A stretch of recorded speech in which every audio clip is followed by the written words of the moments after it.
Hello and welcome to all of you. आप सभी लोगों का बहुत बहुत स्वागत है हमारे इस यूट्यूब चैनल पर। ये वीडियो हमारी सीए फाइनल सीरीज की चौथी वीडियो है, जिसके अंदर हम डिस्कस करेंगे फाइनेंशियल इंस्ट्रूमेंट का रिकॉग्निशन कैसे होता है। वीडियो शुरू करने से पहले सबसे पहले तो उन बच्चों को बहुत बहुत बधाई जिन्होंने ये नवंबर 2022 के एग्जामिनेशन को सीए एग्जाम फाइनल एग्जामिनेशन को क्लियर कर लिया है। आप सभी लोगों को मेरी तरफ से सीए बनने के लिए बहुत बहुत बधाई।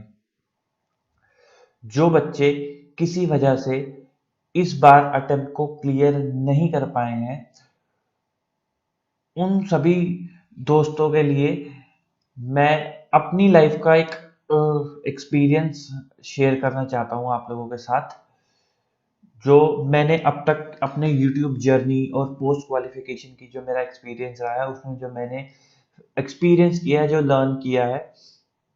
ये बात आप ऑलरेडी बहुत बार भी सुन चुके होंगे कि फेलियर जो है हमें एक चांस देता है उठने का। Failure are the most important factor for success, जो कि कहीं ना कहीं मुझे लगता है सच भी है।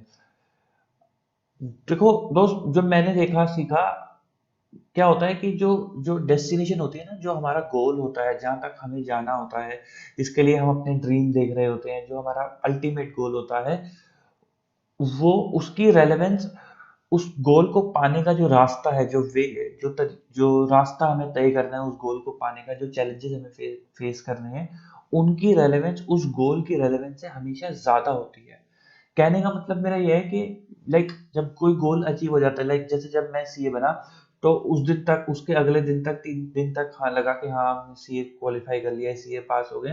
बट कुछ दिन बाद, 3 दिन 4 दिन डाउन द लाइन, नए चैलेंजेस जो सीए बनने के बाद के चैलेंजेस हैं, जॉब के, अच्छी जॉब के, जिस भी लाइन में करियर बनाना है उसके चैलेंजेस, वो सब आने शुरू हो जाते हैं। और हम हमारे लिए फिर से वही फेलियर और पास, फेलियर और सक्सेस वाली स्टोरी, वही वाले चैलेंजेस फिर से हमारे आगे आने शुरू हो जाते हैं। तो ये जो चैलेंजेस आते हैं, these are always a part of life. जो लेकिन वो जो रास्ता है जो हम तय करते हैं उस गोल को पाने के लिए, वो हमेशा उस गोल से रेलेवेंस ज्यादा रखता है, बिकॉज उस रास्ते ने हमें एक अपग्रेडेड वर्जन में कन्वर्ट कर दिया, हमारे उस वर्जन से जो हम पहले थे जब हमने वो रास्ता शुरू करना था, या जब हमने चूज किया था कि हम ये रास्ते पे चलेंगे। जब जब आपने सीए स्टार्ट करी थी तब आप एक अलग तरीके के इंसान थे, लेकिन जो सीए का ये जो पाथ है, जो सीए फाउंडेशन इंटर, वो 3 साल की आर्टिकलशिप, उसमें प्लानिंग करना कोचिंग्स की, फिर उसके बाद फाइनल के लिए बैठना, वो जो रास्ता है वो हमें उस इंसान से बेहतर इंसान, हमारा एक लेवल अप कर देता है।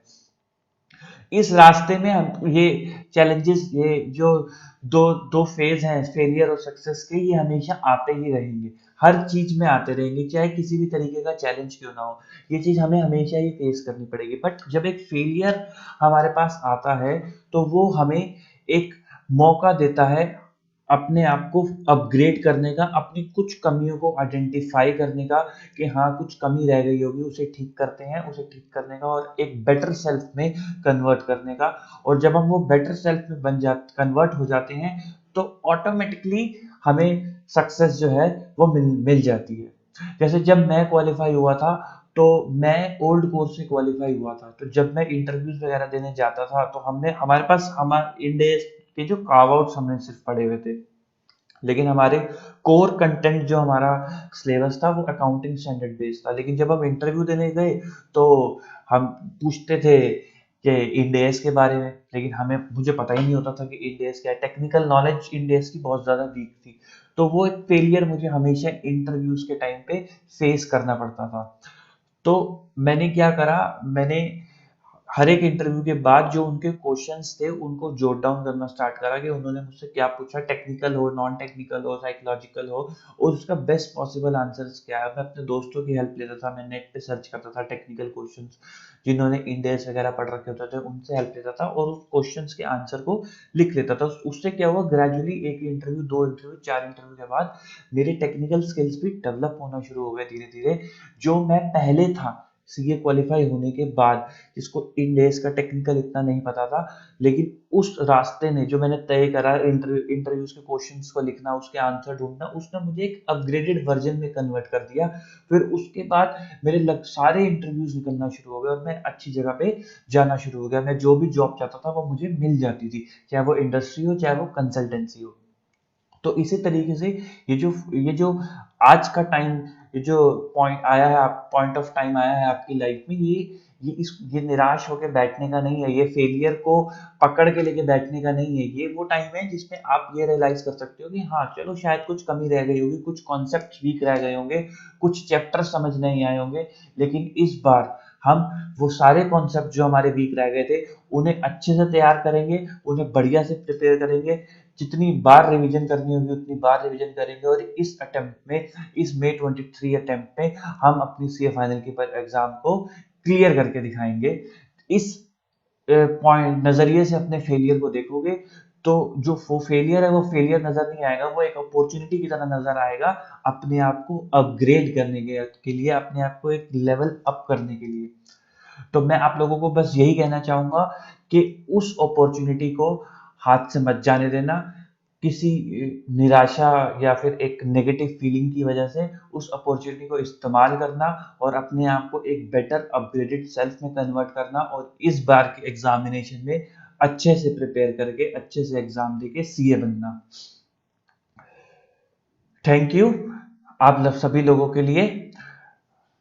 अब स्टार्ट करते हैं हम अपनी वीडियो, जिसका नाम है रिकॉग्निशन ऑफ फाइनेंशियल इंस्ट्रूमेंट। तो जो रिकॉग्निशन ऑफ फाइनेंशियल इंस्ट्रूमेंट है, इसमें आज हम क्या देखेंगे? रिकॉग्निशन ऑफ फाइनेंशियल इंस्ट्रूमेंट में हम देखेंगे कि जो हमने अब तक देखा, अमोर्टाइज्ड कॉस्ट, एफवीटीपीएल, एफवीटीओसीआई, इन सब के बारे में, इनकी बेसिक अकाउंटिंग कैसे होती है। हमने ये तो देख लिया कि अमोर्टाइज्ड कॉस्ट कब लगता है, एफवीटीपीएल कब लगता है, एफवीटीओसीआई कब लगता है, लेकिन इनकी अकाउंटिंग किस तरीके से होती है। हमने कहा अमोर्टाइज्ड कॉस्ट पे ईआईआर मेथड लगता है, वो कैसे लगता है। ट्रांजैक्शन कॉस्ट एफवीटीओसीआई के केस में ईआईआर मेथड के थ्रू जो होती है, अमोर्टाइज होती है। ये सब चीजें होती कैसे हैं एक्चुअली में, इनकी अकाउंटिंग होती कैसे है एक्चुअली में। जब कोई फाइनेंशियल इंस्ट्रूमेंट किसी बिजनेस मॉडल को, होल्ड वाले बिजनेस मॉडल को प्लस सीसीएफटी टेस्ट को पास करके अमोर्टाइज कॉस्ट पे आ जाता है, तो उस अमोर्टाइज कॉस्ट की एक्चुअल में अकाउंटिंग कैसे होती है, आज की इस वीडियो में हम ये देखेंगे। तो अगर मैं होल क्रक्स की बात करूं तो हमने 3 तरीके की मेजरमेंट पढ़ी। पहली अमोर्टाइज कॉस्ट, दूसरी एफवीटीपीएल, तीसरी एफवीटीओसीआई। जो अमोर्टाइज कॉस्ट की अगर मैं बात करूं, इनिशियल मेजरमेंट, इनिशियल मेजरमेंट का मतलब क्या हो गया, इनिशियल रिकॉग्निशन। एक बात हमेशा याद रखना, कोई भी कैटेगरी हो, चाहे अमोर्टाइज कॉस्ट हो या एफवीटीपीएल हो या एफवीटीओसीआई हो, सारे फाइनेंशियल इंस्ट्रूमेंट इनिशियली मेजर होते हैं एट फेयर वैल्यू। किस पे मेजर होते हैं? एट फेयर वैल्यू मेजर होते हैं। सब्सिक्वेंट मेजरमेंट, हमने देखा था अमोर्टाइज कॉस्ट के केस के अंदर बिजनेस मॉडल मेरा क्या होता है, उस फाइनेंशियल एसेट को होल्ड करने का, और जो मेरा कॉन्ट्रेक्चुअल कैश फ्लो टेस्ट होते हैं वो क्या होते हैं कि मेरे पास सिर्फ 2 ही तरीके की इनकम आएगी जो बेसिक लेंडिंग अरेंजमेंट में आती है, मेरे को फेयर वैल्यू से कोई लेना देना नहीं होता है। तो क्योंकि आपको फेयर वैल्यू से कोई लेना देना नहीं होता है, तो हम भी बैलेंस शीट में विदाउट फेयर वैल्यू चलेंगे। हम इसको किस पे दिखाएंगे? अमोर्टाइज कॉस्ट पे दिखाएंगे। एफवीटीपीएल फेयर वैल्यू पे दिखाया जाता है, एफवीटीओसीआई भी फेयर वैल्यू पे दिखाया जाता है। जो ट्रांजैक्शन कॉस्ट होती है, ट्रांजैक्शन कॉस्ट अमोर्टाइज कॉस्ट में इफेक्टिव इंटरेस्ट रेट के थ्रू अमोर्टाइज होती है, एफवीटीपीएल में पीएनएल और एफवीटीओसीआई में भी ईआईआर। हम इन सभी चीजों को एग्जांपल के थ्रू भी समझेंगे, लेकिन अभी मैं आपको समरी लिखवा रहा हूं कि एक्चुअली में हम क्या क्या चीजें समझेंगे। जो भी इंटरेस्ट, डिविडेंड वगैरह आप अर्न करते हो, वो सभी का सभी पीएनएल में चला जाता है। अच्छा, अब अमोर्टाइज कॉस्ट के लिए हम एक काम करते हैं, हम एक एग्जांपल ले लेते हैं।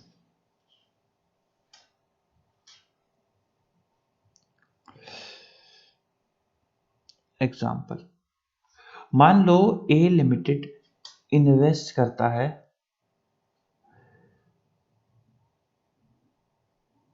इन bonds of B limited.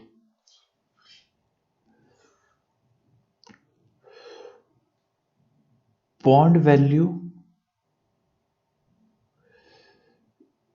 Is rupees 10 lakh, 10 lakh के बॉन्ड में इन्वेस्ट करता है।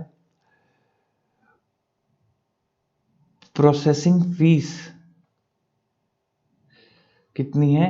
1%। कूपन रेट यानी कि रेट ऑफ इंटरेस्ट जो बॉन्ड पे है कितना है? 10%। तो हर साल इंटरेस्ट मिलेगा 10-10% का, और कूपन रेट मेरा 10% है। पीरियड कितना है? 5 इयर्स।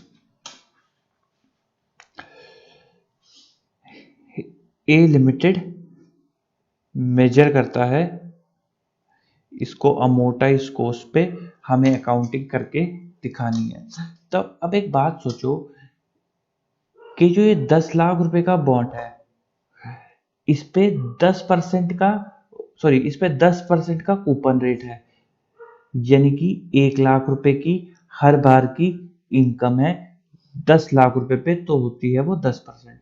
लेकिन जब ए लिमिटेड ने बी लिमिटेड के बॉन्ड में पैसा लगाया, तो उसने सिर्फ 10 लाख नहीं लगाए, उसने एक 1% की प्रोसेसिंग फीस भी इनकर करी, जो कि कितनी बनती है? 10,000 रुपए।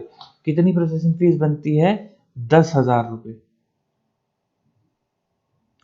तो एक्चुअली में ए लिमिटेड ने पैसा कितना लगाया? उसने पैसा लगाया 10,10,000 रुपए उसने पैसा लगाया, और ये पैसा लगा के उसको कितने की इंटरेस्ट इनकम आने वाली है? 1 लाख रुपए की। तो कहीं ना कहीं देख के ये समझ नहीं आता कि 10 लाख 10,000 लगाया और 1 लाख की इंटरेस्ट इनकम आएगी, तो जो उसका कूपन रेट है, जो उसका एक्चुअल में इंटरेस्ट अर्न है, वो 10 नहीं होगा, वो लेस देन 10% होगा। एक्चुअली में जो उसने अर्न करा वो 10% अर्न नहीं करा, एक्चुअली में जो उसने अर्न करा वो 10 से कम ही अर्न करा, बिकॉज 1 लाख कमाया 10,10,000 लगा के, तो 10% तो नहीं कमाया होगा, 10 से कम ही कमाया होगा। कितना कम कमाया, एक्चुअल में कितना कमाया, वो कैसे निकलता है? वो निकलता है IRR, जो आप SFM में भी पढ़ते हो। किससे निकलता है? IRR से। तो जो एक्चुअल में उसने कमाया, जो उसने एक्चुअल में कमाया, वो कैसे निकलेगा? IRR। IRR का मतलब क्या हो गया कि ऑन एन एवरेज आपने कैश फ्लोस को अगर मैं कंपेयर करूं, तो आपने क्या रिटर्न कमाया कैश फ्लोस के बेसिस पे। आपने 10,10,000 रुपए लगाया, और हर एक साल आप 1-1 लाख रुपए कमाओगे, तो आपने एक्चुअली में कितना कमाया। तो उसके लिए हम क्या निकालते हैं? IRR। इसको प्यार से अकाउंटिंग में EIR, इफेक्टिव इंटरेस्ट रेट भी बोला करते हैं।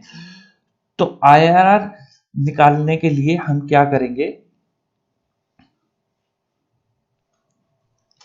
हम इंटरपोलेशन मेथड का यूज करेंगे। हम इंटरपोलेशन मेथड क्या होता है, आप देखो ध्यान से। पीरियड, ये इसको ऐसे समझ लो, पहले IRR निकाल लो। Period 1, 2, 3, 4, 5। Cash flows 1 lakh, 1 lakh, 1 lakh, 1 lakh और 11 लाख। अभी कूपन कितना दे रखा है? 10%। तो प्रेजेंट वैल्यू फैक्टर एट 10% कितना होता है? 0.909। इसको 91 कर लेते हैं। 91, 0.83, 0.75, 0.68 और 0.62। और अमाउंट कितना आ जाता है? 91,000, 83,000, 75,000, 68,000 और into 0.62 6,82,000 plus 68,000 plus 75,000 plus 83,000 plus 91,000 9,99,000 मोटा मोटा वही 10 लाख रुपए आ गया।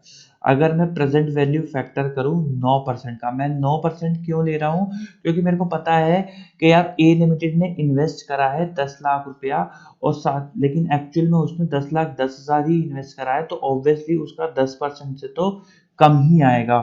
तो इसलिए मैं 1% घटा के ले रहा हूँ। 9% के हिसाब से कितना होता है?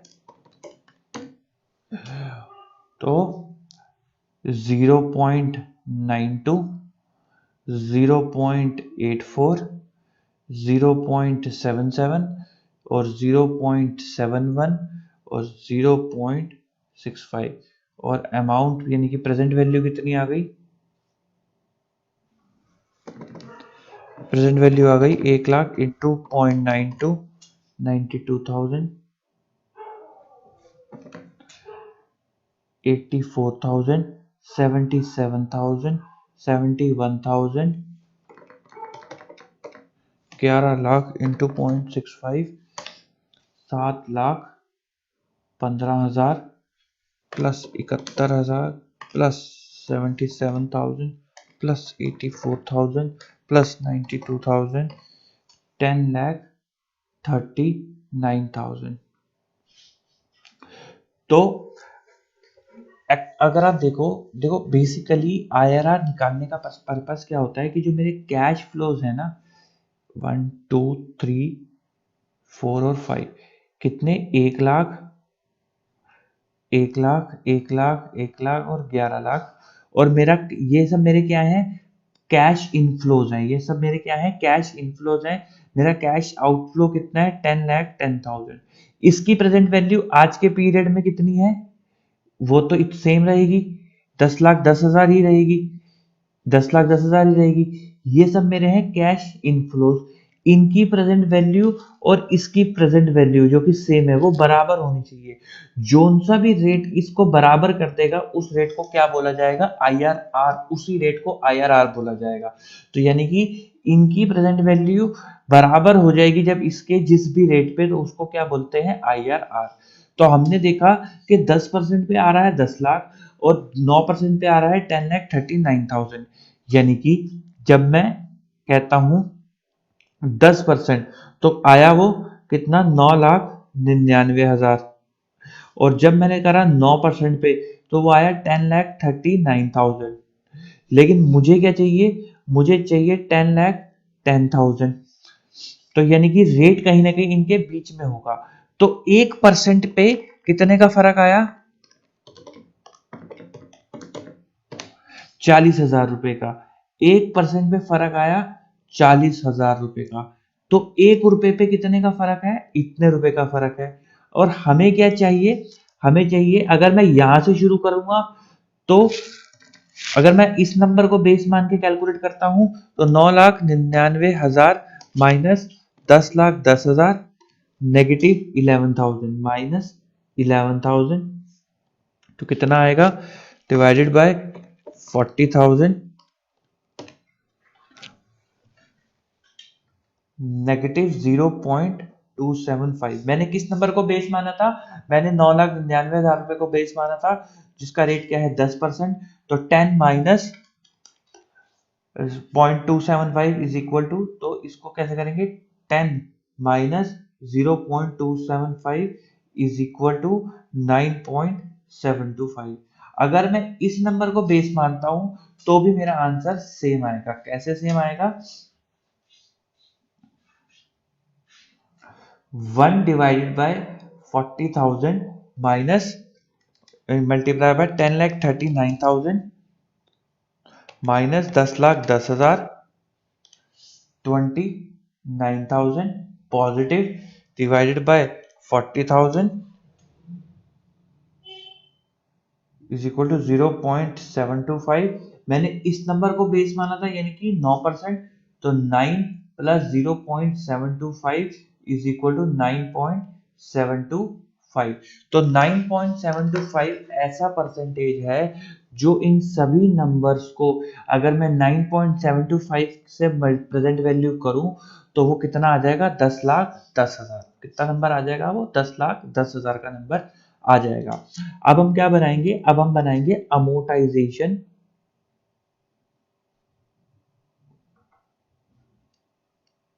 टेबल। अब जो भी आपकी इंटरेस्ट इनकम बुक होगी वो किसके बेसिस पे बुक होगी, वो इस रेट के बुक पे बेसिस पे बुक होगी। जो भी आप जो अकाउंटिंग करोगे 10% की इंटरेस्ट के हिसाब से नहीं करोगे, आप इस रेट के हिसाब से करोगे, क्योंकि जो आपने इन्वेस्टमेंट करी है उस बॉन्ड की एक्चुअल रिटर्न इस जो है वो 9.725 है रेदर देन 10%। क्यों, क्योंकि आपने 1% की प्रोसेसिंग फीस इनकर करी थी। तो 9.725 is the actual rate of return of A limited bond। तो अब अमोर्टाइजेशन टेबल की अगर मैं बात करूं तो इसमें आएगा years 0, 1, 2, 3, 4, 5।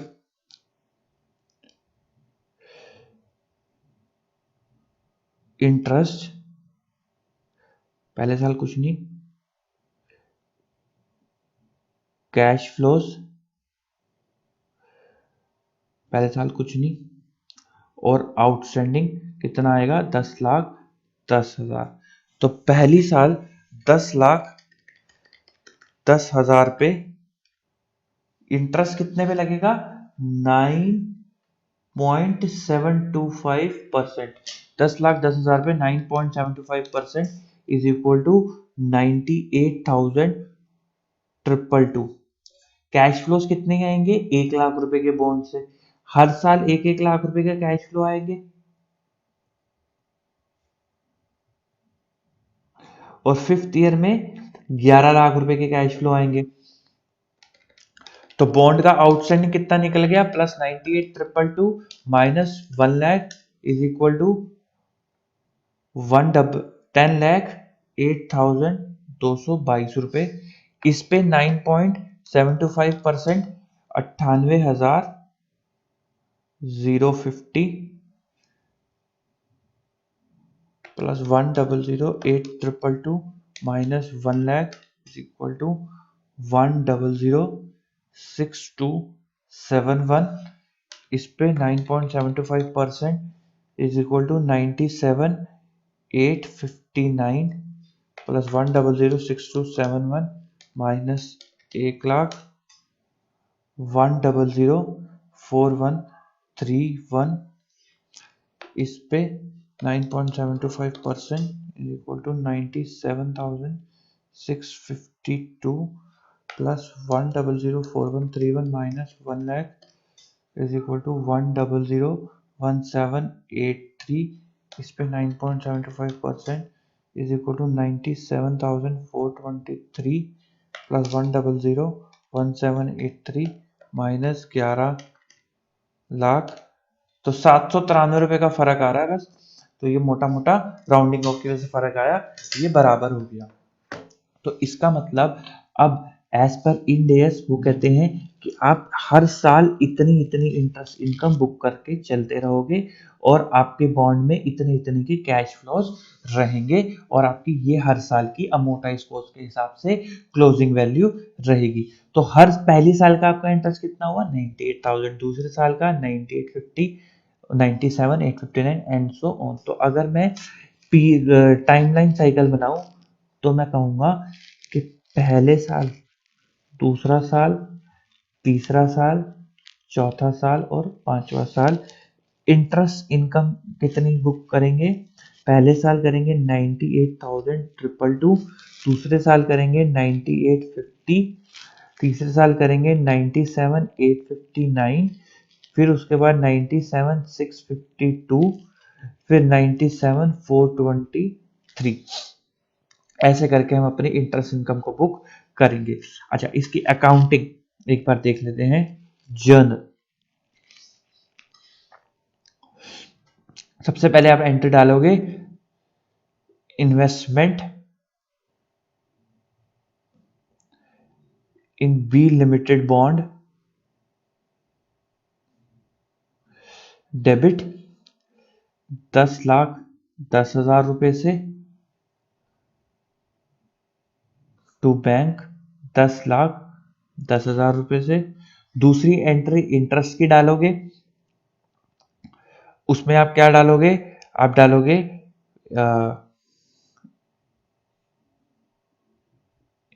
Investment in B limited bond debit कितने रुपए से, 98,222 टू इंटरेस्ट इनकम रुपए से 98,222। तीसरी एंट्री आप डालोगे बैंक अकाउंट डेबिट, जो आपको 1,00,000 रुपए की रिसिप्ट हुई है ना हर एक साल, उसकी entry to investment in B limited bond 1,00,000 रुपए से। तो ये एंट्री, जो ये वाली एंट्री है, ये हर साल चलती रहेगी और ये वाली एंट्री भी हर साल चलती रहेगी। तो आपका जो लेजर बनेगा, जीएल बनेगा investment in B limited bond का, वो कुछ इस तरीके से दिखेगा। हर बार इंटरेस्ट से क्रेडिट होता रहेगा और कैश फ्लो से डेबिट होता रहेगा और आखिरी में जाके वो जीरो हो जाएगा। इसी अकाउंटिंग को कहते हैं अमोर्टाइज कॉस्ट की अकाउंटिंग, और यही होता है ईआईआर मेथड। यही होता है ईआईआर मेथड, और इसी अकाउंटिंग को हम अमोर्टाइज कॉस्ट की अकाउंटिंग कहते हैं।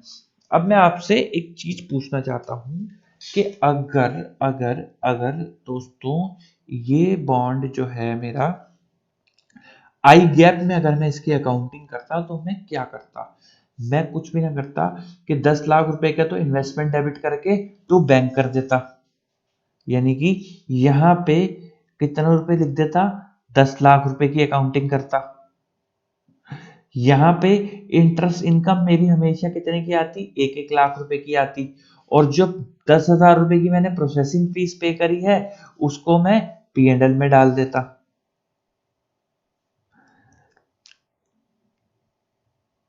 प्रोसेसिंग फीस को मैं एक एंट्री बना देता हूँ इसकी। मैं क्या एंट्री करता, मैं करता P&L अकाउंट डेबिट,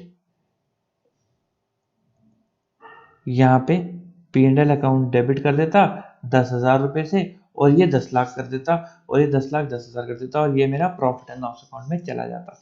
ये मैं आई गैप में करता। तो आई गैप में मैं हर साल इंटरेस्ट इनकम कितने की बुक करता, 1,00,000, 1,00,000, 1,00,000, 1,00,000, 1,00,000। तो इनका डिफरेंस कितना है, मतलब अगर मैं आई गैप वर्सेस इंड एस देखूं तो मेरे को कितने का इंपैक्ट पड़ गया ऐसा।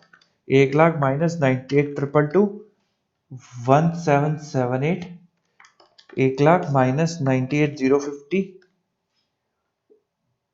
1950, 97,859 minus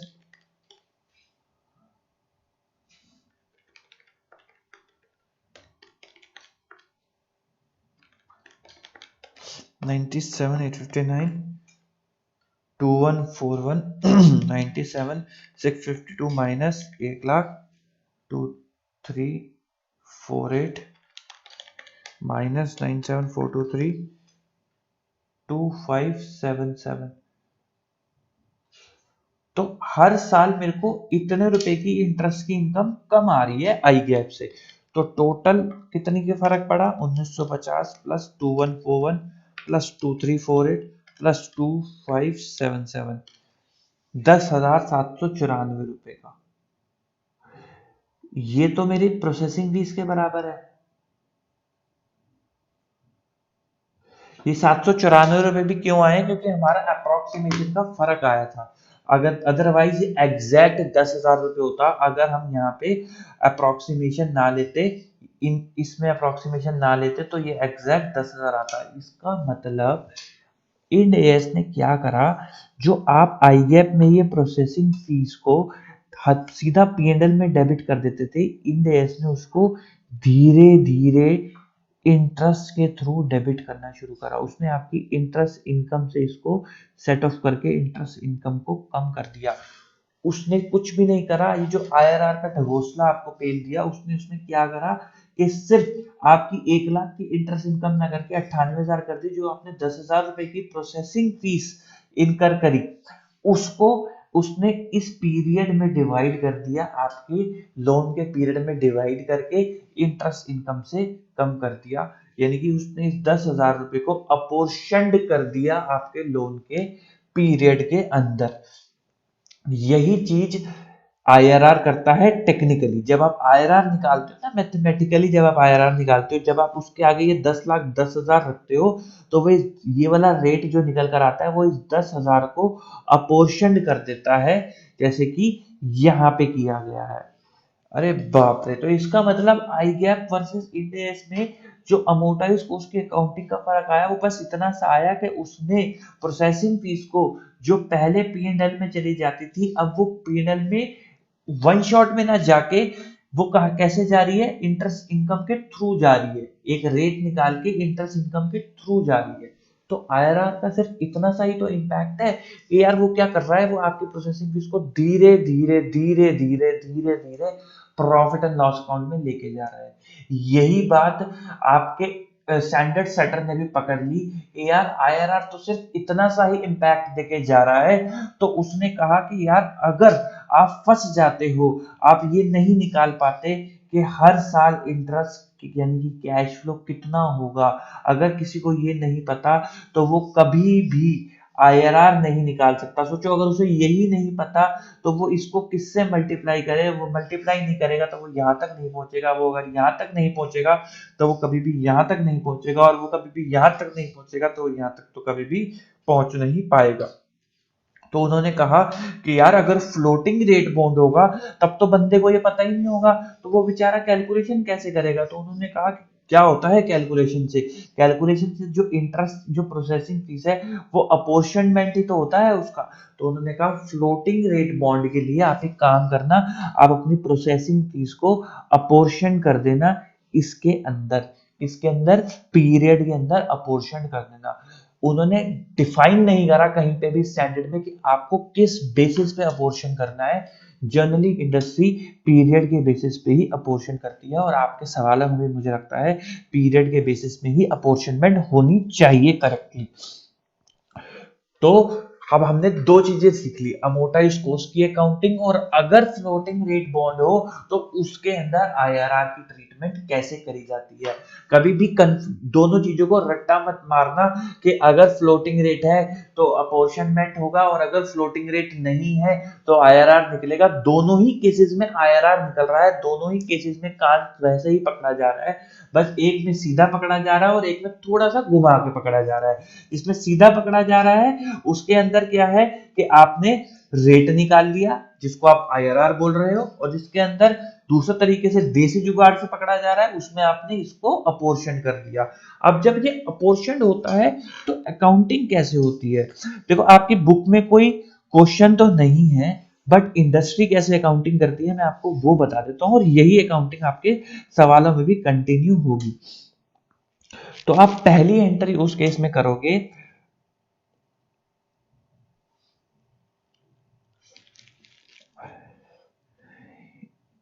investment in B limited debit 10 lakh rupees, unamortised fees debit 10,000 रुपए टू बैंक 10,10,000। हमने क्या करा, इस प्रोसेसिंग फीस को एक अलग जगह पार्क कर लिया 10,000 रुपए को, और हमने कहा इसको हम बाद में अपोर्शनमेंट कर देंगे। ईयर एंड पे 10,000 को 5 से डिवाइड करोगे तो हर साल 2,000 रुपए की अपोर्शनमेंट आएगी। तो profit and loss account debit 2,000 रुपए से टू अनअमोर्टाइज फीस 2,000 रुपए से। अब अनअमोर्टाइज में कितना बैलेंस बच गया, 8,000 रुपए। तीसरी एंट्री बैंक अकाउंट डेबिट 1,00,000 रुपए से टू इंटरेस्ट इनकम, या फिर इसको P&L लिख लो, to profit and loss account 1,00,000 रुपए से। आपके प्रॉफिट एंड लॉस अकाउंट में नेट इम्पैक्ट कितना गया? 1,00,000 माइनस 2,000, 98,000। अगर आप IRR निकाल रहे थे तो कितना जा रहा था? 98,222। तो 222 रुपए का ही सिर्फ फर्क आ रहा था। ये 222 रुपए का जो फर्क है ये इममेटीरियल फर्क है, इसलिए इसको इग्नोर किया जा सकता है। तो आपका P&L इम्पैक्ट भी IRR वाला हो गया। अब आप बैलेंस शीट में कैसे दिखाओगे? जो आपका statement of profit and loss account है उसके अंदर इंटरेस्ट इनकम कितनी दिखेगी? उसके अंदर दिखेगी 1,00,000 माइनस 2,000, यानी कि 98,000। और आपका जो बैलेंस शीट है उसके अंदर लोन कैसे दिखेगा, इन्वेस्टमेंट कैसे दिखेगी? इन्वेस्टमेंट ऐसे दिखेगी, 10,00,000 रुपए की इन्वेस्टमेंट। और अब आपका कितना बैलेंस बचा हुआ है? 8,000। 8,000 कैसे निकला? 10,000 माइनस 2,000, तो 10,00,000 8,000 आपका बैलेंस है। और जब आपने टेबल बनाया था तो उसमें भी इतना ही था, 222 रुपए का ही सिर्फ फर्क आ रहा है, जो एक इममटेरियल फर्क है। तो इस तरीके से करी जाती है फ्लोटिंग रेट बॉन्ड की अकाउंटिंग, और इस तरीके से अपोर्शन किया जाता है फ्लोटिंग रेट बॉन्ड को। तो हमने अमोर्टाइज कॉस्ट में देखा कि EIR मेथड कैसे होता है, interest and dividend P&L account में जाता है, और सब्सिक्वेंटली अमोर्टाइज कॉस्ट पे अकाउंटिंग कैसे होती है। सभी फाइनेंशियल इंस्ट्रूमेंट फेयर वैल्यू पे ही वैल्यू होते हैं। इस पे मुझे नहीं लगता कोई सवाल बनाने की जरूरत है। लेकिन अगर आपको लगे कि सर ऐसा कैसे बनेगा कि कोई इंस्ट्रूमेंट फेयर वैल्यू पे भी होगा और फिर उसकी अकाउंटिंग अमोर्टाइज कॉस्ट पे होगी, तो हम उस पर भी एक एग्जाम्पल डिस्कस कर लेंगे। आप मुझे कमेंट सेक्शन में जरूर जरूर बताएं। अब एक क्वेश्चन FVTOCI का भी कर लेते हैं, क्योंकि FVTOCI और अमोर्टाइज्ड कॉस्ट दोनों बहने बहने हैं। तो एक काम करते हैं, हम सेम क्वेश्चन को ही कंटिन्यू कर लेते हैं।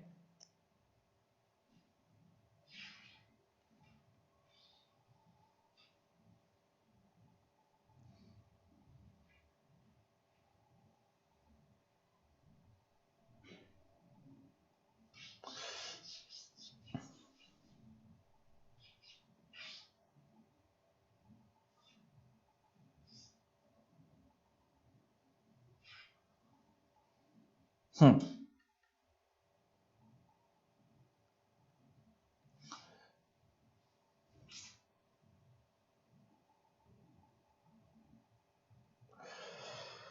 हाँ जी, तो अब ये ए लिमिटेड ने जो इन्वेस्टमेंट करी है इस बार FVTOCI पे करी है।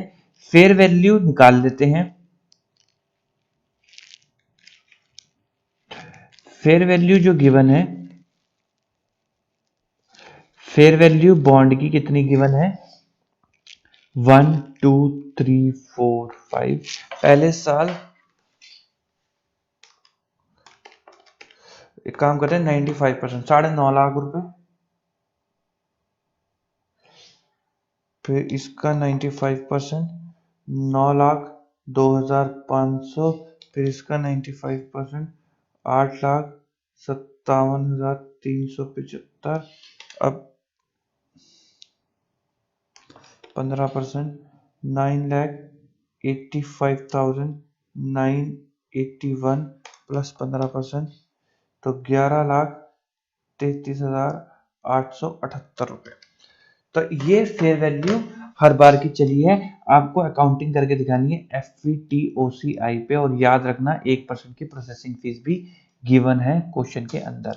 तो देखो 1% की जो प्रोसेसिंग फीस है और जो कूपन रेट है, ये तो 10% से कम ही आने का है, क्योंकि 1% की प्रोसेसिंग फीस है। कितना आएगा मेरे को पहले से ही पता है, मैं आपको बता देता हूँ। वो आएगा 9.725%। मुझे कैसे पता? मुझे इसलिए पता है क्योंकि देखो ना, आप फेयर वैल्यू को रख के कंफ्यूज मत हो कि यार फेयर वैल्यू दे रखी है तो हम क्यों EIR की तरफ जा रहे हैं। FVTOCI के अंदर भी अमोर्टाइज कॉस्ट जो है वो होती तो EIR पे ही है ना, और क्योंकि वो EIR पे होती है तो वो पीरियड में अपोर्शन भी होगी, और अगर वो पीरियड में अपोर्शन होगी तो वो 10% को गिरा देगी। तो गिराने के लिए IRR बीच में आ जाएगा, और IRR क्या कहता है, वो ऐसा कौन सा रेट है जो 10 लाख प्लस 1% प्रोसेसिंग फीस यानी कि 10,000 को बराबर कर देगा सभी कैश फ्लोज को। इस 10 लाख 10,000 के कैश फ्लोज क्या होंगे, 10% के हिसाब से 1 लाख ही होंगे और 11 लाख होंगे, तो उसको बराबर करने का रेट रहेगा तो 9.725 ही ना, तो ऑलवेज रेट तो यही रहेगा। तो इसका मतलब है जो अमोर्टाइजेशन टेबल बनेगी वो भी यही बनेगी, बिल्कुल सही बात है, जो अमोर्टाइजेशन टेबल बनेगी वो यही तो बनेगी। तो मैं इसको कॉपी कर लेता हूँ, बिल्कुल लो मैंने कर लिया कॉपी। तो जो अमोर्टाइजेशन टेबल मैं बनाऊंगा इस क्वेश्चन में,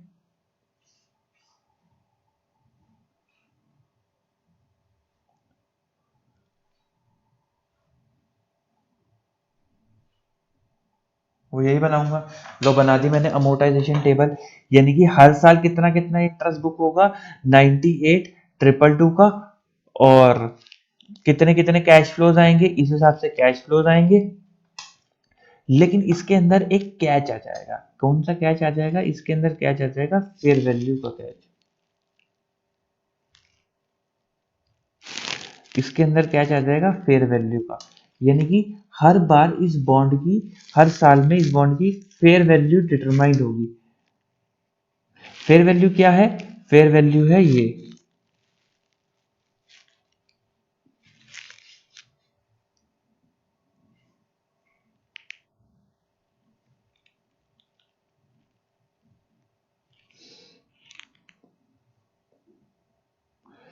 फेयर वैल्यू है बॉन्ड की ये। तो यानी कि अगर इस बॉन्ड की फेयर वैल्यू ये है, तो पहले साल, सॉरी ये फेयर वैल्यू ना यहां से शुरू होगी एक्चुअली में।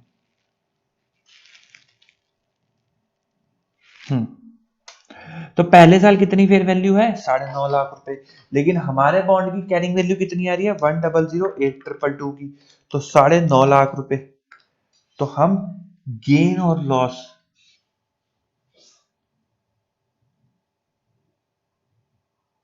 गेन और लॉस, लॉस कितने का बुक कर लेंगे, 58,222 का। इसकी एंट्री क्या डलेगी, इसकी एंट्री डलेगी OCI debit 58,222 to investment in B limited 58,222। तो अब सेकेंड ईयर के लिए मेरी फेयर फेयर वैल्यू कितनी आ रही है, 9.5 लाख रुपए, जिसपे मेरा ब्याज कितना है, 9 लाख 98,50,50,50 रुपए। तो 9.5 लाख प्लस 98,050, अगर मैं लेजर बनाऊं, अगर मैं इसका लेजर बना लूं इस इन्वेस्टमेंट वाले जीएल का, तो देखो कैसे बनेगा।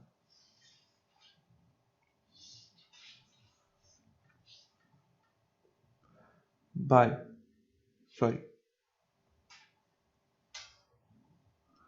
टू बैंक, कितने रुपए, 10,10,000। इंटरेस्ट इनकम कितनी, 98,222।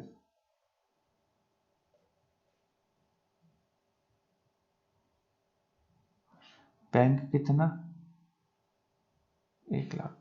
इंटरेस्ट की एंट्री यहाँ नहीं आएगी, टू, इंटरेस्ट कितना, 98,222।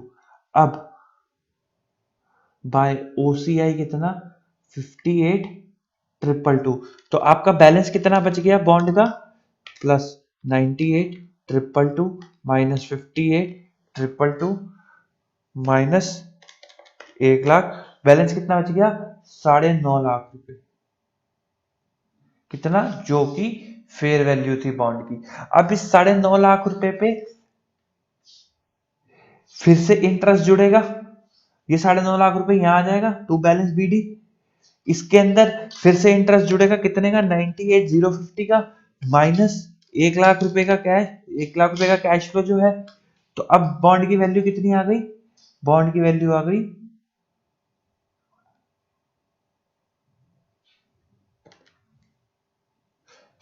कितना, 9.5 lakh plus 98,050 minus 1 lakh, bond की वैल्यू आ गई 9,48,050। अब इसकी फेयर वैल्यू कितनी है? 9,02,500। तो मेरा कितने का लॉस आ जाएगा? 45,550। सेम लेजर यहाँ पे बनेगा और कितने का मेरा बैलेंस आ जाएगा? 9,02,500। तो 9,02,500 में फिर उसके बाद मैं इंटरेस्ट जोड़ूंगा 98,97,859 का और माइनस कर दूंगा 1 लाख। तो मेरी वैल्यू कितनी आ जाएगी? 9,00,3590। और मेरी बॉन्ड की वैल्यू कितनी है? 8,57,375। तो मेरा फिर से लॉस आ जाएगा, ये सब लॉस है, मेरा फिर से लॉस आ जाएगा 42,984 का, मेरा फिर से लॉस आ जाएगा। अब मेरे बॉन्ड की वैल्यू कितनी आ रही है? 8,57,375 रुपए।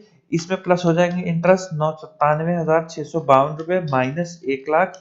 तो मेरी वैल्यू कितनी आ जाएगी? 8,55,027 रुपए। अब मेरे बॉन्ड की फेयर वैल्यू एकदम बढ़ गई है, तो यानी कि अब गेन आ जाएगा, ये मेरा गेन आ गया 103,954 का मेरा गेन आ गया। अब 9,85,981 रुपए में से मैं जोड़ूंगा अपना फिर से ब्याज। अब मेरे बॉन्ड की fair value for 5th year opening कितनी है? इतनी। इसमें मैंने ब्याज जोड़ा इतना और माइनस यहाँ पे अभी के लिए आप 1 लाख ही लिख के चलो।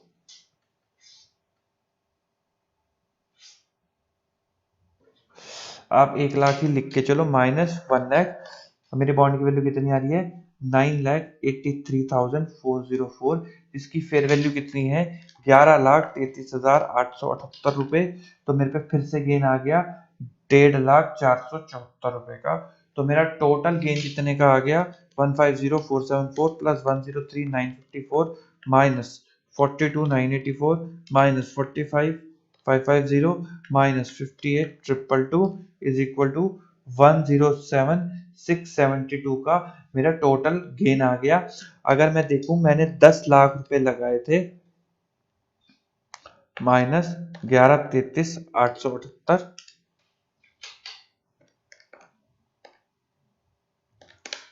11,33,878।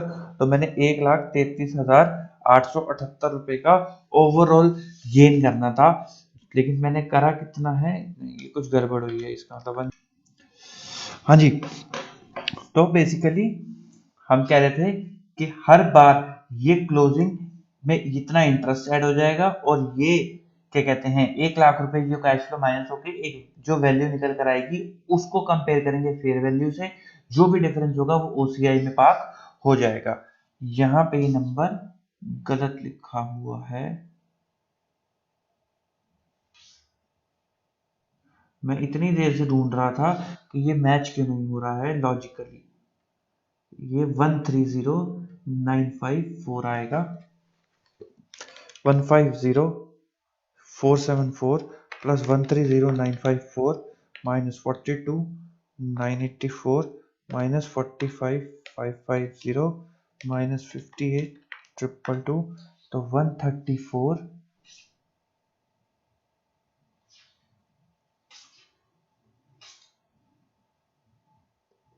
672। मैंने अपनी गलती कैसे ढूंढी मैं आपको बताता हूँ। मैंने एक लॉजिक लगाया, मैंने कहा यार मैंने 10 लाख रुपए लगाए थे, मेरी आज 5वें साल में मेरी आज के बॉन्ड की वैल्यू कितनी है? 11 लाख रुपए। 10 2 2 4 1 5 माइनस 11,33,878। तो मेरे पे मोटा मोटा जो फेयर वैल्यू गेन आना चाहिए वो 1,33,878 रुपए का आना चाहिए।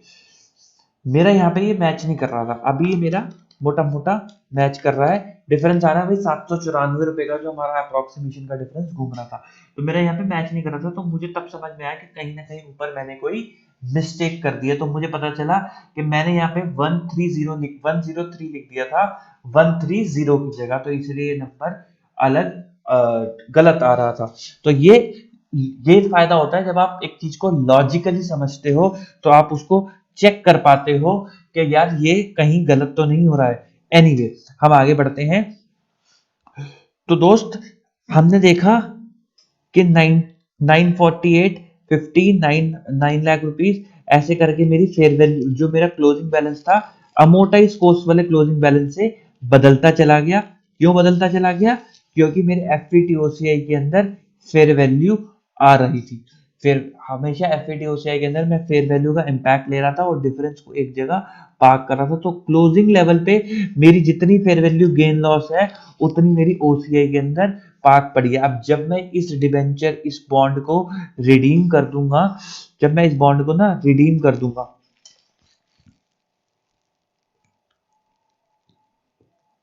जब रिडम्शन हो जाएगा, तो ये जो 1,34,672 रुपए हैं ये ओसीआई से डेबिट हो जाएंगे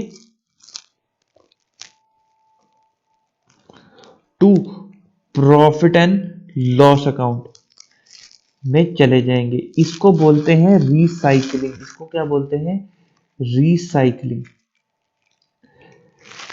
कि जब कोई भी चीज ओसीआई से प्रॉफिट एंड लॉस फिर प्रॉफिट एंड लॉस से रिटेन अर्निंग का पार्ट बने, यानी कि बीच में प्रॉफिट एंड लॉस अकाउंट का रास्ता अपना लिया, तो उसको क्या बोलते हैं? रिसाइकलिंग।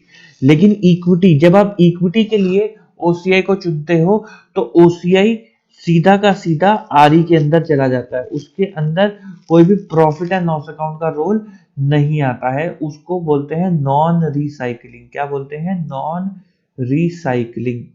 इसका फर्क क्या पड़ेगा? देखो रिसाइकलिंग से क्या होता है, अब ये gain profit and loss account में आने का मतलब है मेरा पीबीटी और मेरा पैट जो है वो बढ़ गया, यानी कि कंपनी की फोटो इन्वेस्टर्स को अच्छी दिखेगी कि अच्छा इन्होंने इस साल इतना प्रॉफिट कमाया है। और आप देखो ना, जब आपने इन्वेस्टमेंट करी थी तो आपने बिजनेस मॉडल क्या रखा था? आपने कहा था कि हाँ मेरा काम दोनों से चल जाएगा, मेरा काम फेयर वैल्यू से भी चल जाएगा और होल्ड करके भी चल जाएगा। तो हमने कहा कि ठीक है आपका होल्ड करके चल जाएगा ना, तो हम आपको कुछ फीचर तो होल्ड वाले देते हैं, लेकिन आपको क्लोजिंग लेवल पे उसको फेयर वैल्यू पे दिखाना पड़ेगा। बट जो भी फेयर वैल्यू गेन लॉस होगा हम आपको उसी टाइम रिकॉग्नाइज करने नहीं देंगे जब तक ये रियलाइज ना हो जाए, क्योंकि हमें नहीं पता ना कि आप सचमुच में रियलाइज करवाओगे भी या नहीं। क्या पता आपने तो कहा है दोनों से हो जाएगा, क्या पता आप रियलाइज ना करो, आप सिर्फ गेन लॉस में ही कहानी खत्म करवा दो। अगर आप गेन लॉस में ही कहानी खत्म करा दोगे तो आपके जो बॉन्ड की वैल्यू है इस टाइम पे 11,33,878 आ रही होगी, आपको पैसा मिलेगा 10 लाख रुपए, और 11,33 माइनस 10 लाख करोगे तो 1,33,878 का लॉस आ जाएगा, और रिसाइकलिंग से प्रॉफिट आ जाएगा जो सेट ऑफ होके 922 रुपए का या 972 रुपए का डिफरेंस जोड़ देंगे, यानी कि पीएनएल पे नील इम्पैक्ट पड़ेगा, बिकॉज आपने उसको रियलाइज फेयर वैल्यू से उसको कोई मतलब ही नहीं रखा। आपने जो आपने दोनों ऑप्शन बोले थे ना हमको कि हमारा सेल से भी काम चल जाएगा, आपने बिजनेस मॉडल क्या रखा था? सेल से भी काम चल जाएगा, होल्ड से भी चल जाएगा। तो अगर आपने सेल कर दिया फेयर वैल्यू से तो हमने दिखा दिया कि ठीक है आपका प्रॉफिट एंड लॉस का इम्पैक्ट आ गया, और जब तक आप सेल नहीं कर रहे हम उस सारे गेन को अलग जगह पार्क करे जा रहे हैं। और अगर आपने होल्ड ही रखा एंड तक तो होगा क्या, ये वाला गेन आपके होल्ड तक के गेन को सेट ऑफ करा देगा। सो आपका बिजनेस मॉडल फाइनेंशियल स्टेटमेंट के लिए ट्रू एंड फेयर दिखने लग जाएगा। इसलिए एफवीटीओसीआई के अंदर हम गेन को पार्क करते हैं। वहीं एफवीटीपीएल बिल्कुल आपके आई गैप की तरह चलता है, उसके अंदर सेम इंटरेस्ट इनकम और फेयर वैल्यू हमेशा हर एक साल की बुक होती रहती है, और सेम एंट्री जो ये वाली एंट्री है ये वाली डलती है, बस इसके अंदर यहाँ पे पीएनएल आ जाता है और फेयर वैल्यू आ जाती है। फेयर वैल्यू 58,000 नहीं आएगी, उसमें जो भी फेयर वैल्यू होगी, लेट्स से आपने 10 लाख में इन्वेस्टमेंट करी थी, उसके बाद फेयर वैल्यू 9.5 लाख रुपए थी, तो यहाँ पे फिर फेयर वैल्यू 50,000 आ जाएगी, और अकॉर्डिंगली 50,000 माइनस 9 लाख 2,500 इतने का गेन लॉस चलता रहेगा पीएनएल में, और 10,000 रुपए की प्रोसेसिंग फीस जो थी वो डायरेक्टली पीएनएल के अंदर चली जाएगी। तो यहाँ फिनिश होता है हमारा एफवीटीओसीआई की फेयर वैल्यू अप्रोच और ईआईआर मेथड और सभी चीजों का पीएनएल में जाना और एफवीटीपीएल की चले जाना। तो हमने मोटा मोटा सारे के सारे कॉन्सेप्ट्स को डीपली एक बार देख लिया है कि ये कैसे चलते हैं, ईआईआर मेथड कैसे होता है, एफपीटीओसीआई में ईआईआर की अमोर्टाइजेशन कैसे होती है, एफपीटीपीएल किस तरीके से होता है। एफपीटीपीएल का मुझे नहीं लगता कि कोई क्वेश्चन कराने की जरूरत है, बट अगर आपको लगे कि हाँ एक क्वेश्चन एफपीटीपीएल का भी होना चाहिए तो जरूर मुझे कमेंट सेक्शन में बताएं, हम उस पर भी एक अच्छा सा एग्जाम्पल बना के अब नेक्स्ट वीडियो में आपके साथ जरूर पेश होंगे। दूसरी चीज, अगर आपको लगता है कि अमोर्टाइज कॉस्ट में फेयर वैल्यू को इनिशियली रिकॉग्नाइज करके किस तरीके से किया जाएगा तो उसको भी कमेंट सेक्शन में जरूर बताएं, हम उसके लिए भी एक एग्जांपल रेडी करके नेक्स्ट वीडियो में आपके साथ जरूर मिलेंगे। अभी वीडियो खत्म नहीं हुई है, अभी बस शुरुआत हुई है। हमने फ्लोटिंग रेट पढ़ लिया। अब एक बात पढ़ता हूं मैं आपसे, रीपेबल ऑन डिमांड की। अगर मैं बात करूं रीपेबल ऑन डिमांड की, तो देखो जो बॉन्ड में इन्वेस्टमेंट करी थी, ए लिमिटेड होल्डर था और बी लिमिटेड इशूअर था। अब बी लिमिटेड को तो देखो नहीं पता कि साहब ए लिमिटेड कब पैसा मांग ले, तो बी लिमिटेड के लिए फेयर वैल्यू क्या होगी, अमाउंट पेबल।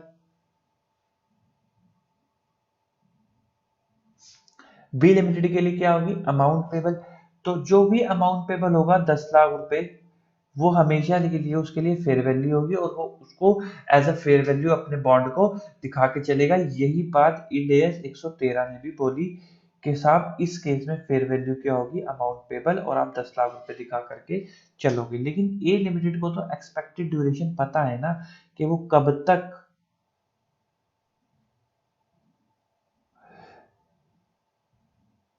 पैसा मांग लेगा, इसको तो पता है ना। और चूंकि इसको पता है कि यार ये कब तक पैसा मांग लेगा, तो ये उसी पीरियड के हिसाब से अपनी कैलकुलेशंस कर लेगा। अगर उसको लगता है यार मैं 3 साल में पैसा मांग लूंगा, तो ये अमोर्टाइजेशन टेबल 3 सालों के हिसाब से बन जाएगा। जो ये कैलकुलेशन हमने करी थी वो 3 सालों के हिसाब से हो जाएगी। ये रेट 3 सालों के हिसाब से निकल जाएगा, ये अमोर्टाइजेशन 3 सालों के हिसाब से बन जाएगा। और अगर फ्लोटिंग रेट है तो अपॉर्चुनमेंट 3 सालों के हिसाब से हो जाएगी, और अकॉर्डिंगली चीज का जो है क्वेश्चन या फिर ए लिमिटेड अपनी बुक्स में अकाउंटिंग कर लेगा। तो ये चर्चा थी रीपेबल ऑन डिमांड की। ज्यादा कोई बड़ी चर्चा नहीं थी रीपेबल ऑन डिमांड की, बस एक छोटी सी डिस्कशन मेरे को आपके साथ करनी थी। अच्छा, अब एक चीज हमने देखा, हमने कहा कि इनिशियल जब हम मेजरमेंट करते हैं, हमने कहा कि इनिशियल जब हम मेजरमेंट करते हैं तो हम चीज को कहाँ दिखाते हैं, हम उसको दिखाते हैं फेयर वैल्यू पे। हम उसको दिखा करके चलते हैं कि सारी चीजें फेयर वैल्यू के ऊपर दिखेंगी। तो ऐसा भी हो सकता है क्या कि अगर कोई चीज फेयर वैल्यू पे दिख रही है, तो एक काम करते हैं, इसका ना हम क्वेश्चन लेके चलते हैं, क्वेश्चन से इसकी ना ज्यादा क्लैरिटी आएगी।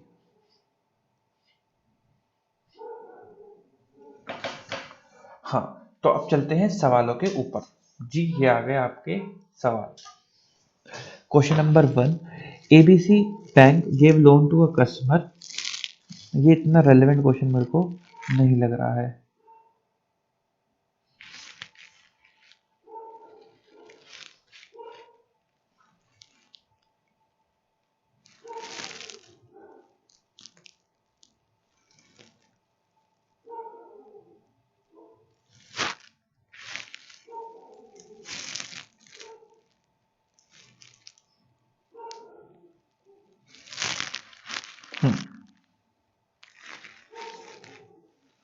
हाँ, तो कंटेनर लिमिटेड प्रोवाइड करता है container for use by customer for multiple purpose. Container limited जो है कंटेनर देता है अपने कस्टमर्स को अलग अलग पर्पसेस के लिए, यानी कि रेंट पे देता है। ओके, तो कंटेनर जो है रिटर्नेबल होते हैं at the end of service period, जो कि है 3 साल का, बिटवीन कंटेनर लिमिटेड और उसके कस्टमर के बीच में 3 सालों के अंदर अंदर वो वापस कर देते हैं। In addition to the monthly charges there is a security deposit that each customer make with customer limited. 10,000 रुपए का हर एक कस्टमर कंटेनर लिमिटेड को सिक्योरिटी डिपॉजिट देता है, जो रिटर्नेबल होता है जब कॉन्ट्रैक्ट खत्म होता है। वो कहता है डिपॉजिट के ऊपर कोई इंटरेस्ट नहीं है। एनालाइज करो fair value upon initial recognition customer की बुक्स में, जबकि मार्केट रेट जो है 7% है। मार्केट रेट कितना है, 7% है। अब यहाँ पे एक चीज देखो कि कस्टमर्स ने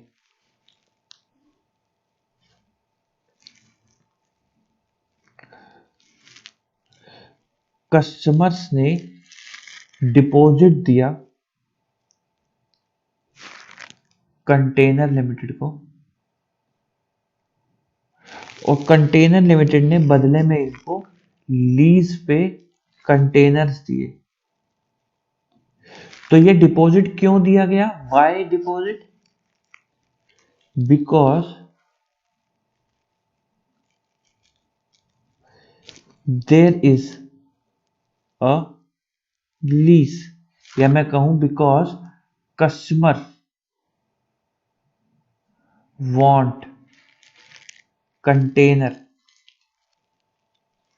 ऑन लीज। तो इस वजह से, क्योंकि वो चाहता था कंटेनर को लीज पे लेना, इस वजह से उसको डिपॉजिट को देना पड़ा। ठीक है, अब जो उसने डिपॉजिट दिया 10,000 रुपए का, जो उसने 3 सालों के लिए डिपॉजिट दिया ₹10,000 का, अगर मैं कि 3 सालों के लिए कोई लोन देता हूं या लोन लेता हूं, तो उसकी 7% पे उसका रेट ऑफ इंटरेस्ट रहता है, और हमने यहाँ पे 0% रेट ऑफ इंटरेस्ट कस्टमर से कंटेनर लिमिटेड ने चार्ज किया है। जनरली सिनेरियोज में 7% आता है जो हमें सवाल में दिया है। तो अगर कोई एक बंदा लोन लेता है जिसको वो रीपे करता है 10,000 3 साल में, और 7% का रेट ऑफ इंटरेस्ट है, तो उसकी आज की वैल्यू कितनी है, क्या हम ये निकाल सकते हैं? ये तो आपने एसएफए में इंटर में ही सीख लिया होगा, इसको निकालना तो बहुत ही आसान है। तो इसकी वैल्यू आएगी 8163। इसका मतलब है कि अगर आज की डेट में किसी को कोई ऐसा लोन देना है जो तीसरे साल में रिपेबल होगा 10,000 रुपए का, तो उसको वो कितना लोन देगा? 8163, जिसपे हर साल वो 7% कमाएगा, और तीसरे साल 10,000 होके पूरे पैसे मिल जाएंगे। लेकिन कस्टमर लिमिटेड ने कितना दिया है यहाँ पे? 10,000। लेकिन उसको एक्चुअली में मार्केट टर्म्स के हिसाब से कितना देना चाहिए था? 8163। तो उसने 1837 रुपए एक्स्ट्रा दे दिए। 1837 रुपए उसने एक्स्ट्रा दे दिए। तो जो 1837 रुपए उसने एक्स्ट्रा दे दिए, उसने क्यों दिए? क्यों? क्योंकि customer want container on lease, क्योंकि वो लीज पे चाहता था। तो इसीलिए ये जो 1837 रुपए उसने एक्स्ट्रा पे कर दिए कि ठीक है यार, लीज पे तो मिलेगा, दे रहे तो 1837 रुपए, तो इस वजह से उसने दे दिए 1837 रुपए। तो यही बात स्टैंडर्ड ने बोली कि अगर आप लेवल 1, लेवल 2 या लेवल 3,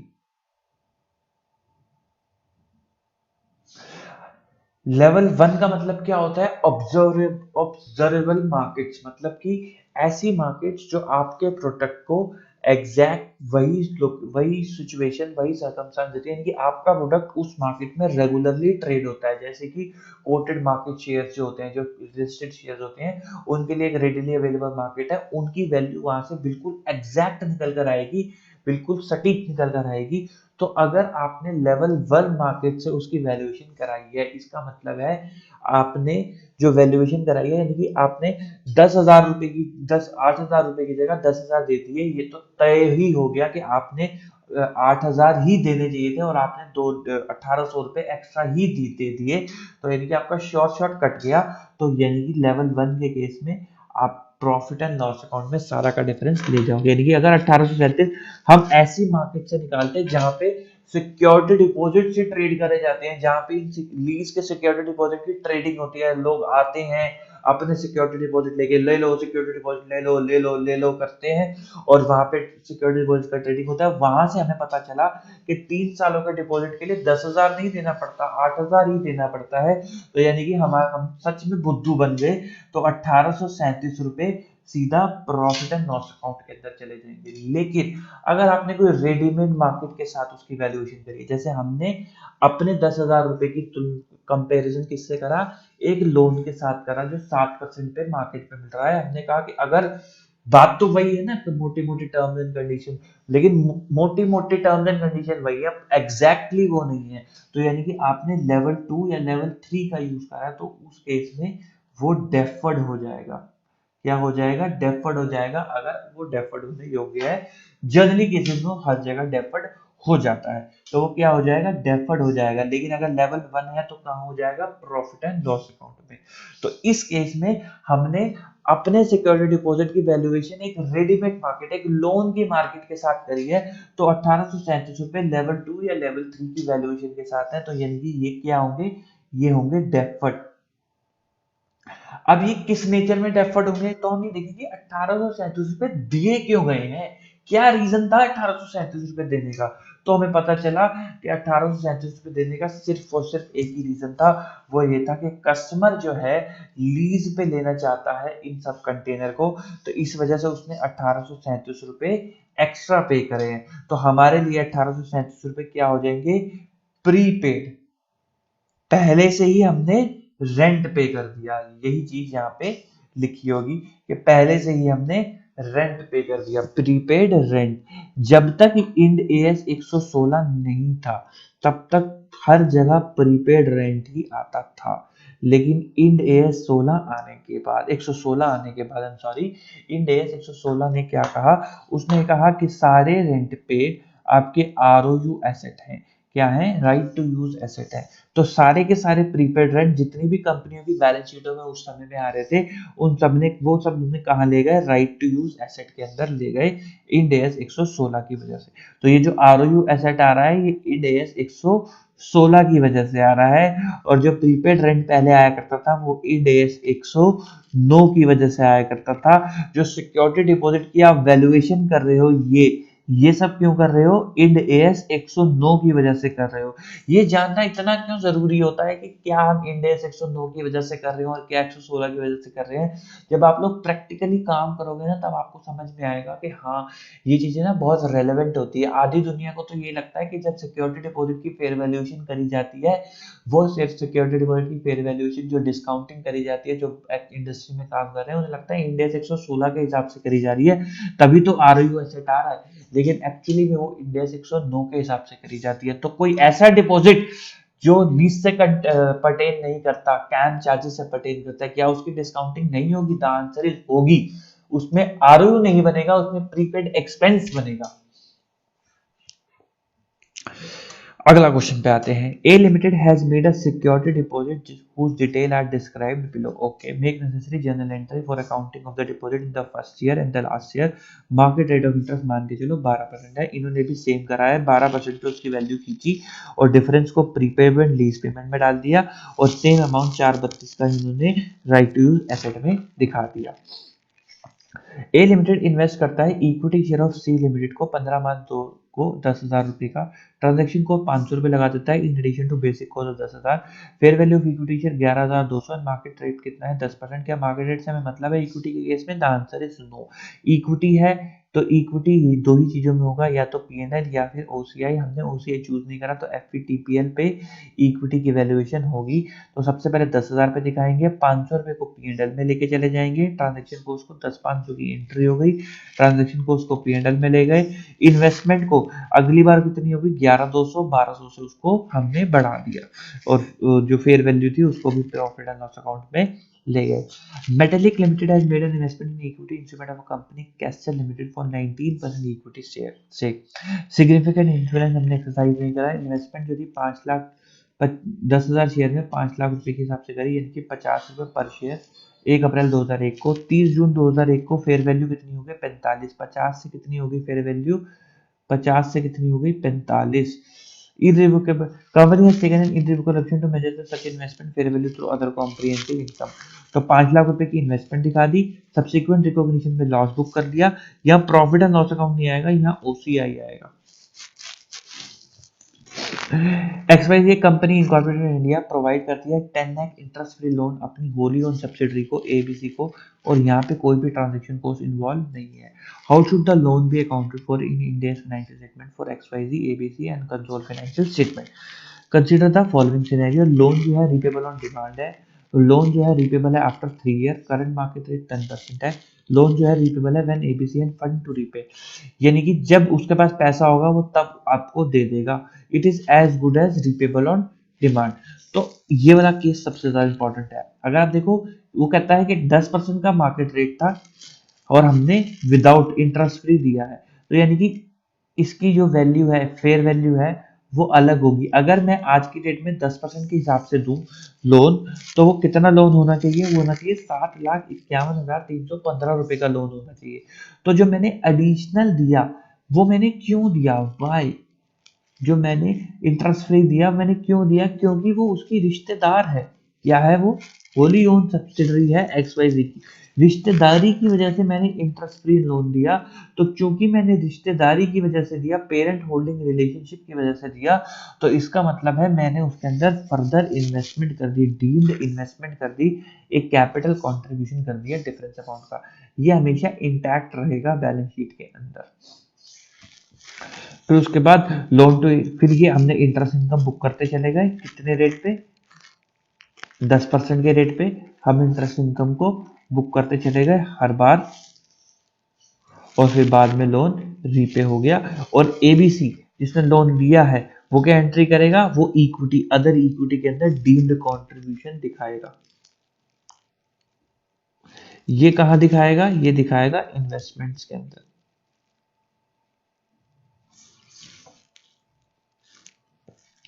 ये एक्सपेंस बुक करता चला गया और एंड में जो है लोन की रीपेमेंट हो गई।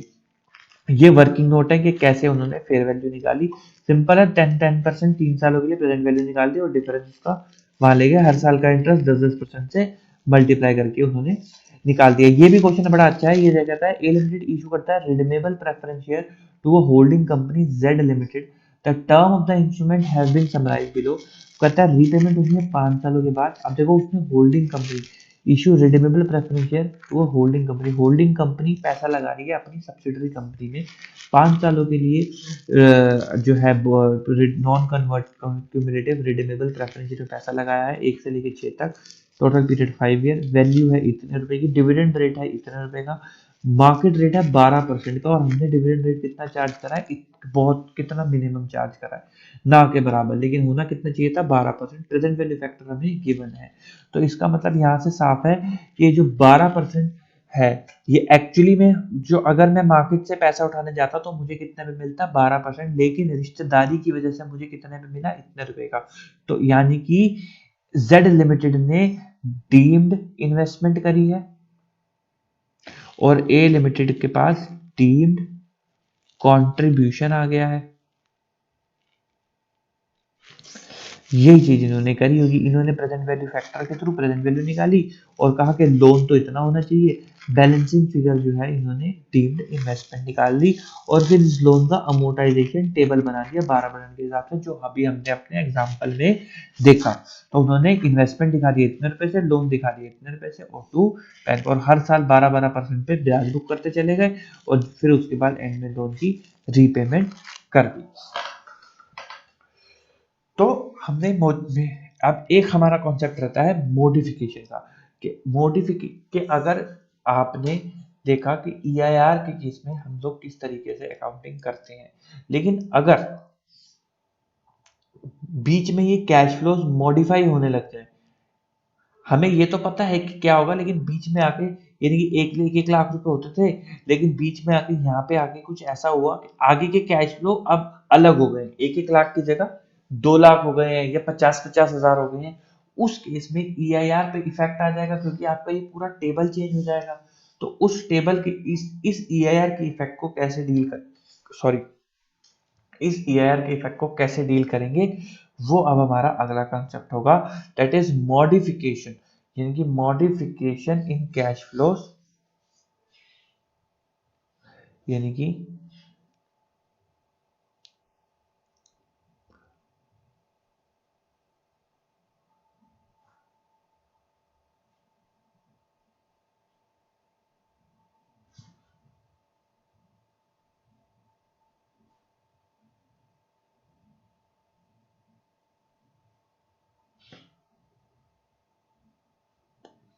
And adjustment to EIR method. तो ये अभी इसका एक एग्जांपल, एक बहुत अच्छा क्वेश्चन स्टडी मैट में भी दिया था, जो एम्प्लॉय कोर्स से पर्टेन करता था। वो पहले हम कॉन्सेप्ट समझ लेते हैं, फिर उसके बाद इस क्वेश्चन को डिस्कस करेंगे। हाँ जी, तो modification in cash flows and adjustment to EIR, कहने का मतलब ये है कि जब EIR निकाला तो हमें पता था कि 1-1 लाख रुपए के कैश फ्लोज आएंगे और लास्ट में 11 लाख रुपए आ जाएंगे।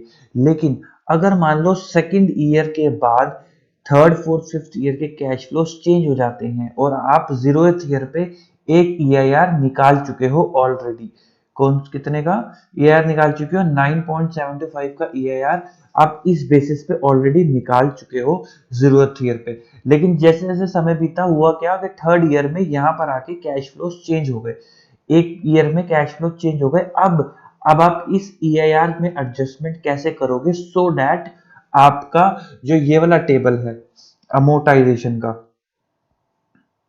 जी अमोर्टाइजेशन का जो आपका टेबल है वो जीरो हो सके, ये एंड में जाके आप इसको कैसे इसके अंदर चेंज करोगे। तो स्टैंडर्ड कहता है कि जिस दिन आपका मॉडिफिकेशन हुआ उस दिन की जो आपकी कैरिंग वैल्यू आ रही है उसे ठीक है रहने दो, उसके बाद आप क्या करो, आगे आने वाले रिवाइज जो आपके वो कैश फ्लोज हैं उसको ओरिजिनल EIR पे, इसको ओरिजिनल EIR पे यानी कि इन सबको 9.725 पे ही जो आपने जीरोथ ईयर में EIR निकाला था उसी पे ही प्रेजेंट वैल्यू करनी है और इस दिन की प्रेजेंट वैल्यू निकालनी है कि अगर रिवाइज कैश फ्लोज इस रेट पे प्रेजेंट वैल्यू करे जाते तो आज की वैल्यू क्या होती। यदि मेरे revise cash flows original EIR पे आज की डेट पे मैं लेकर आता तो मेरी अमोर्टाइजेशन वैल्यू क्या होती। तो वो जो भी वैल्यू आएगी इसका और उसका डिफरेंस आपको प्रॉफिट एंड लॉस अकाउंट में एडजस्ट कर देना है एज अ प्री गेन और लॉस ऑन जो आपने अमोर्टाइज वैल्यू की एडजस्टमेंट करी है। इसका एक बहुत ही अच्छा क्वेश्चन दे रखा है इंस्टीट्यूट ने, हम उसके थ्रू इस बात को समझ लेते हैं। Wheel Limited has a policy of providing subsidized loan to its employee for the purpose of buying and building houses. Mr. X, who is an executive assistant to the CEO of Wheel Company Limited, उन्होंने loan लिया company से on the following terms. Principal amount कितना है loan का 10 लाख रुपए, interest rate 4% है पहले 4 लाख रुपए के लिए, 7% है अगले 6 लाख रुपए के लिए। लोन कब शुरू हुआ है 1 जनवरी को, 5 सालों का लोन है, प्रीपेमेंट फुल भी कर सकते हैं और पार्शियल प्रीपेमेंट भी कर सकते हैं, वो एम्प्लॉय के ऊपर डिपेंड करता है। The principal amount of the loan shall be recovered in 5 equal annual instalment में रिकवर होगा, यानी कि 10 lakh divided by 5 is equal to 2 lakh रुपए की इंस्टॉलमेंट में प्रिंसिपल रिकवर होगा और will be first apply to 7% interest bearing principal. तो जो पहला जो 2 लाख है वो किस पे अप्लाई होगा, इस 6 लाख रुपए पे अप्लाई होगा। कहता है एनुअल बेसिस पे अक्रूड इंटरेस्ट जितना भी बनता है वो पे किया जाता है। वो कहते हैं मिस्टर एक्स कब तक जॉब में रहेंगे, जब तक लोन उनका चलेगा। मार्केट रेट अगर सिमिलर टाइप का लोन दिया जाए तो क्या है 12% है। ये इंफॉर्मेशन आपको क्यों दी गई है, ये इंफॉर्मेशन आपको इसलिए दी गई है ताकि आप फेयर वैल्यू निकाल सको। तो अगर आपके मन में एक सवाल आया होगा कि हमें पता कैसे चलेगा कि क्वेश्चन के अंदर हमें फेयर वैल्यू जो ट्रांजैक्शन प्राइस है वही हमारा फेयर वैल्यू है या नहीं, तो आपको फेयर वैल्यू निकालने से रिलेटेड ऑब्जर्वेबल मार्केट से रिलेटेड कुछ दिया होगा। और जनरली ये चीज होती है कि जो ऑफ मार्केट इंस्ट्रूमेंट्स होते हैं, यानी कि जो इंस्ट्रूमेंट जिनका ट्रांजैक्शन प्राइस उनकी फेयर वैल्यू नहीं होती, जिनका transaction price not equal to fair value होता है, वो ऑफ मार्केट इंस्ट्रूमेंट होते हैं। और ऐसे इंस्ट्रूमेंट किसी रिलेशन में ही एंटर किए जाते हैं। रिलेशन जैसे कि होल्डिंग सब्सिडरी का रिलेशन, कंपनी और एम्प्लॉय का रिलेशन, या फिर जनरली ऐसे किए जाते हैं। लेकिन कुछ सिक्योरिटी डिपॉजिट जैसे केसेस भी आते हैं जो ऑफ मार्केट होते हैं, जिनकी ट्रांजैक्शन वैल्यू उनकी फेयर वैल्यू के बराबर नहीं होती। तो आपको ना क्वेश्चन के अंदर हमेशा एक ऐसी इंफॉर्मेशन दी रहेगी जो आपको इशारा करेगी कि आपको इसकी फेयर वैल्यू निकालनी है।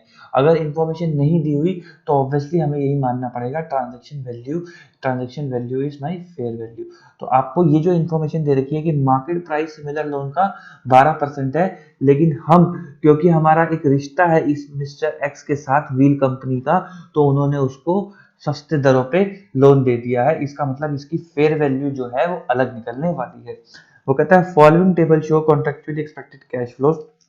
उन्होंने आपके लिए टेबल भी बना दी है कि 10 लाख रुपए की जो रीपेमेंट है वो ऐसे ऐसे करेगा 2-2 लाख में। पहले 7% का ब्याज है, फिर 4% का ब्याज है, और टोटल करके वो रीपेमेंट चलेगा। और ये मिस्टर एक्स होना चाहिए, एस नहीं। मिस्टर एक्स ने प्रीपे कर दिया 2 लाख रुपए दिसंबर 2002 को, यानी कि उसने इस डेट पे 2 की जगह कितना पे कर दिया, 2 की जगह उसने पे कर दिया 4 लाख रुपए। reducing the outstanding principal as on that date to rupees 4 lakh. Following table show the actual cash flow. जो एक्चुअल कैश फ्लो हुए वो कुछ इस हिसाब से हुए। 2002 में उसने 4 लाख रुपए पेमेंट कर दिए, और अकॉर्डिंगली इंटरेस्ट के अंदर भी चेंज आ गया। पहले 16 था, अब 16 3 बार हो गया क्योंकि इंटरेस्ट प्रीपे हो गया था। ओके जी। कहता है आपको जर्नल एंट्री रिकॉर्ड करनी है व्हील कंपनी की बुक्स में considering requirement of end S 109। तो हमने कहा ठीक है कर देंगे, कोई दिक्कत नहीं है। तो हमने एक कहानी लिख दी कि भैया इंड एस 109 के हिसाब से ये 12% पे फेयर वैल्यू होना चाहिए मिस्टर एक्स ने, क्योंकि पार्ट ऑफ एम्प्लॉय जो 12% पे फेयर वैल्यू होना चाहिए। तो हमने कहा हम इसकी फेयर वैल्यू निकाल करके चलेंगे। तो अगर आप एक बात देखो डे 1 पे, अगर आप एक बात देखो, जब डे 1 पे when loan is given, तो कहानी क्या थी, 1 2 3 4 5 साल ना,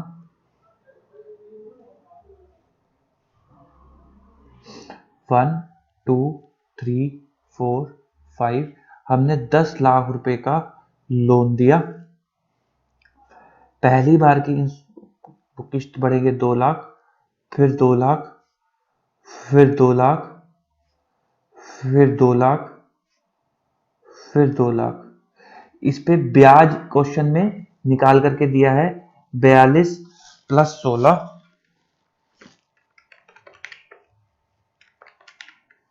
58,000,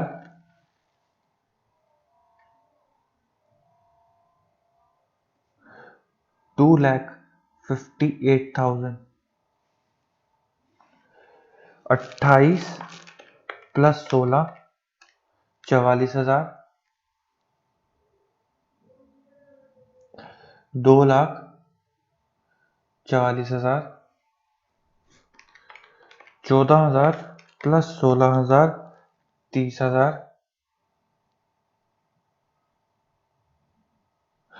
2,30,000, फिर उसके बाद 16 और 8 16,000, 2,00,000, 16,000 और 8,000, 2,08,000। तो मैं आपसे कह रहा हूं कि अगर हम मार्केट से लोन उठाते 12% पे, हमें क्वेश्चन में दे रखा है 12%, 12% पे अगर हम मार्केट से लोन उठाते और पहले साल किस्त देते कितने की, 2,58,000 रुपए की, दूसरे साल 44 की, दूसरे तीसरे साल 2,30,000, फिर 2,16,000 और फिर 2,08,000। अगर हम इस तरीके से किस्त देते और 12% पे लोन लेते तो मेरे लोन की वैल्यू क्या होती। तो मैं इसको मल्टीप्लाई कर देता हूं 12 के प्रेजेंट वैल्यू फैक्टर से, 1 divide by 1.12 0.89,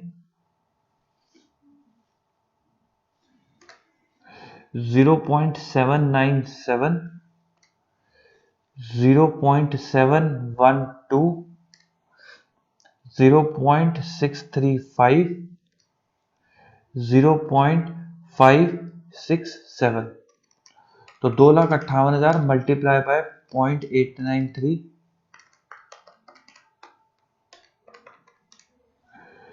is equal to 2,30,394। 2,44,000 multiply 0.797 is equal to 194,468। 2,30,000 multiply 0.712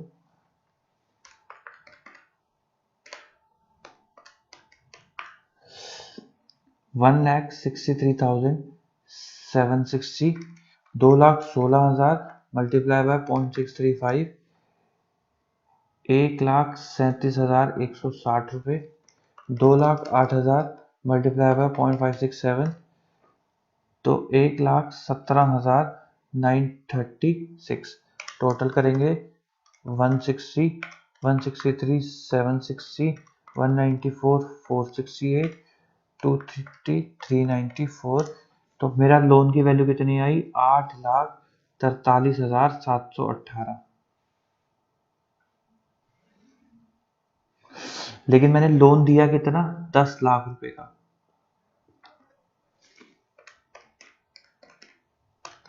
तो 1,56,282 मैंने एक्स्ट्रा पेमेंट करी।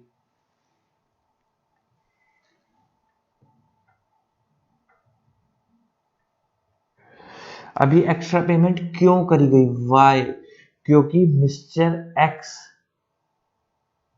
जो थे उन्होंने क्या लिखा था क्वेश्चन में? मिस्टर एक्स जो थे एग्जीक्यूटिव असिस्टेंट है सीईओ के। आप सीईओ के एक बंदे को लोन नहीं दोगे क्या? मना कर दोगे उसको? तो मिस्टर एक्स वो कह रहे हैं तुम मेरे को मना कर दोगे क्या? मेरे को मार्केट के हिसाब से दोगे क्या? मैं मार्केट का बंदा हूं क्या? मिस्टर एक्स कह रहे हैं कि मैंने इतने साल लगा दिए कंपनी में, 5 सालों में मैं रिटायर हो जाऊंगा, और आज तुम मुझसे मार्केट की बातें कर रहे हो कि 12% का रेट है, तो मुझे 12% पे दोगे? तो मिस्टर एक्स को हमने क्यों दिया? क्योंकि मिस्टर एक्स हमारे एम्प्लॉय थे।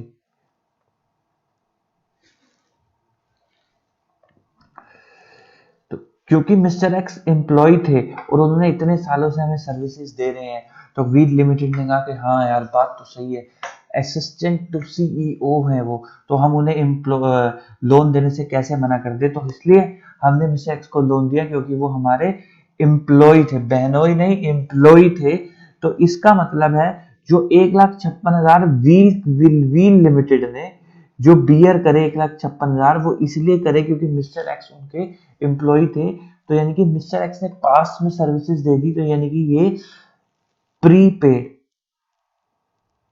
एम्प्लॉय कॉस्ट हो गई। भैया मिस्टर एक्स ने इतनी सर्विसेज दे दी, इसलिए वजह से हमने उनको 12% पे ना देके सस्ती दरों पे दिया। तो ये जो 1,56 का फटका खाया व्हील लिमिटेड ने, ये क्यों खाया? क्योंकि मिस्टर एक्स कंपनी के एम्प्लॉय थे, उन्होंने अपनी दिल और जान खून पसीना कंपनी को दिया। इस खून पसीने की वैल्यूएशन हमने कितनी निकाली? 1.5 लाख रुपए, 1,56,282 रुपए। तो हमने कहा आपने हमारे लिए काम करा है, यानी कि ये प्रीपेड एम्प्लॉय कॉस्ट हो गई। तो कंपनी एंट्री क्या डालेगी? कंपनी डालेगी entry loan to mister X, debit. कितने रुपए से लोन दिखाएगी? फेयर वैल्यू से। All financial instrument should be valued at fair value. तो फेयर वैल्यू कितनी है? 8,43,718 प्रीपेड।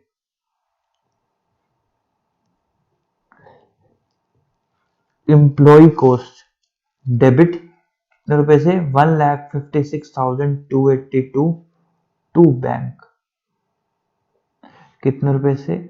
10 लाख रुपए से। पहली एंट्री ये ईयर एंड पे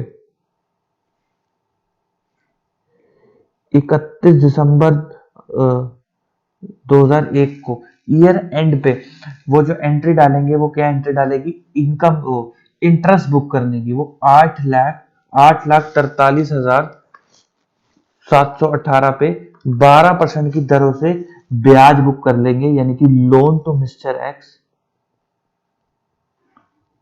डेबिट कितना? 1,01,246 to profit and loss account. ये क्या होगी? मेरी इंटरेस्ट इनकम 1,01,246। और साथ ही साथ जो मिस्टर एक्स ने किस्त भरी, उसको भी कंपनी रिकॉग्नाइज करके चलेगी। क्या? कितने रुपए से? 2,58,000 रुपए से। ऐसे करके कंपनी अकाउंटिंग करके चलेगी। तो कंपनी जो व्हील लिमिटेड जो अमोर्टाइजेशन टेबल बनाएगी, वो कैसे बनाएगी? वो भी एक बार बना के देख लेते हैं। कंपनी लिखेगी ईयर 1, 2, 3, 4, 5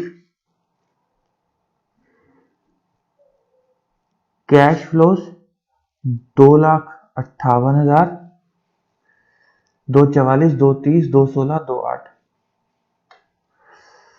2,44,000, 2,30,000, 2,16,000 और 2,08,000 इंटरेस्ट लगाएगी। और आउटस्टैंडिंग अमाउंट पहले साल कितना है, 8,43,718 और उस पर ब्याज कितना, 1,01,246 रुपए का उस पर ब्याज।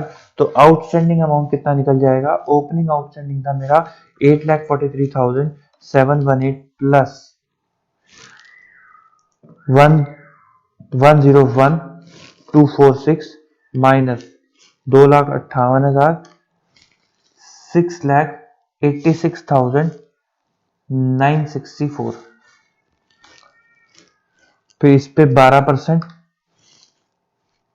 8,00,000 जो 82436 82,000 रुपए plus 686,964 minus 2,44,000 is equal to 5,25,400। फिर इस पे 12%, 63,048 plus 525,400 minus 2,30,000 is equal to 358,448। इस पे 12%, 43,014 plus 358,448 minus 2,16,000 is equal to 185,462। इस पे 12%, 222,555 प्लस 185,462 2,07,000 मोटा मोटा कितने का, 282 रुपए का फर्क आ रहा है, वो राउंडिंग की वजह से आ रहा है। तो कंपनी ने ये अमोर्टाइजेशन टेबल अपने मन में सोच रखा था कि हम हर साल इतनी इतनी ब्याज की इनकम 12% के रेट पे बुक करते चले जाएंगे, कोई दिक्कत आने ही नहीं वाली है। लेकिन मिस्टर एक्स ने क्या करा, मिस्टर एक्स ने कौन से साल में उसने प्रीपेमेंट कर दी,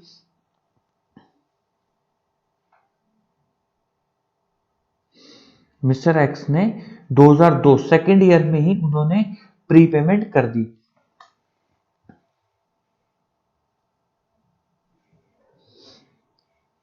इस ईयर में उन्होंने प्रीपेमेंट कर दी। यहां पर इस ईयर में उन्होंने 2 की जगह 4 लाख रुपए की पेमेंट कर दी। अच्छा, इसके अंदर ना एक एंट्री और होगी, जो ये प्रीपेड एम्प्लॉय कॉस्ट है ना, ये अपोर्शनड होगी। जैसे हमने वो करा था ना अपोर्शन, प्रोसेसिंग फीस, अगर लोन जो है variable rated floating rate bond में इन्वेस्टमेंट करी थी तो हम ईआईआर नहीं निकाल पा रहे थे, तो हमने उसकी प्रोसेसिंग फीस को उसके पीरियड में बांट दिया था। इन द सेम वे ये प्रीपेड एम्प्लॉय कॉस्ट हर एक साल जैसे जैसे हम मिस्टर एक्स पे एहसान करते जाएंगे, हम मानते जाएंगे, इस 1.5 लाख रुपए का भुगतान होता चला गया। तो हम क्या करेंगे, 1,56,202 डिवाइडेड बाय 5 हर एक साल P&L अकाउंट डेबिट 31,240 रुपए टू प्रीपेड एम्प्लॉय कोस्ट 31,240 रुपए हम ये करते जाएंगे। लेकिन अब क्या हुआ, पिक्चर में थोड़ा सा चेंज आ गया। पिक्चर में क्या चेंज आ गया कि उसने यहाँ पे 2 लाख की जगह 4 लाख रुपए की पेमेंट कर दी। तो उसके रिवाइज कैश फ्लोस क्या हो गए, रिवाइज कैश फ्लोस क्या हो गए, ये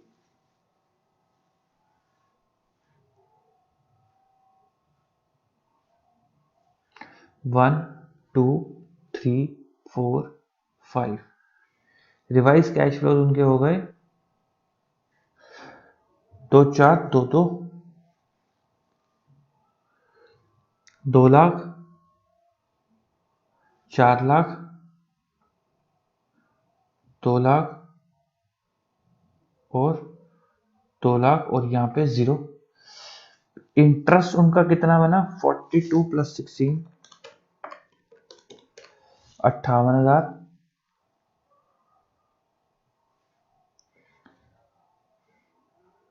28 प्लस 16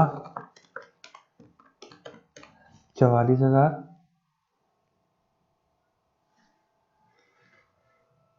16 और 8, तो टोटल उसने पेमेंट करी 2,08,000, 2,16,000, 4,44,000 और 2,58,000, ये उसने टोटल पेमेंट करी। तो हमने कहा यहां पे आके, यहां पे आके इस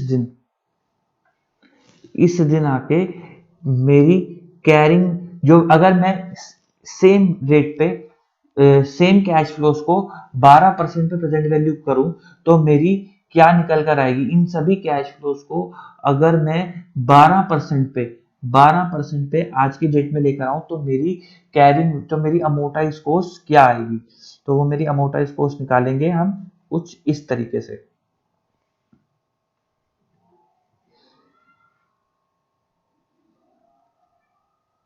अच्छा, ये ईयर एंड में उसने 4 लाख तो पे कर दिए, 44,000 पे कर दिए, तो अभी जो पेंडिंग आ रहा है 2,16,000 और 2,08,000 आ रहा है, तो इसका इन्होंने 4 डिजिट तक ले रखा है ना, ठीक है।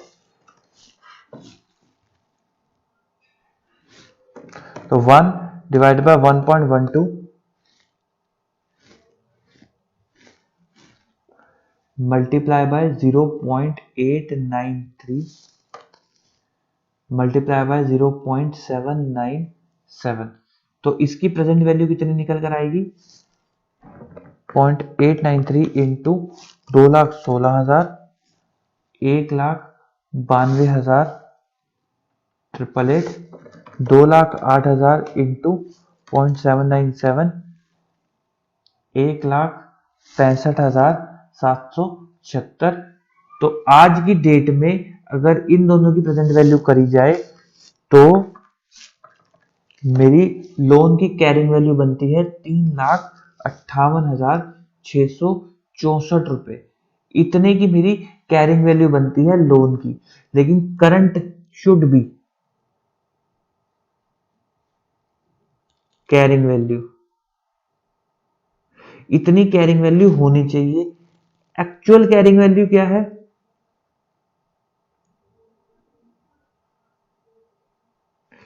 एक्चुअल कैरिंग वैल्यू मेरी कितनी है इस साल के एंड में, वो होगी 5,25,400।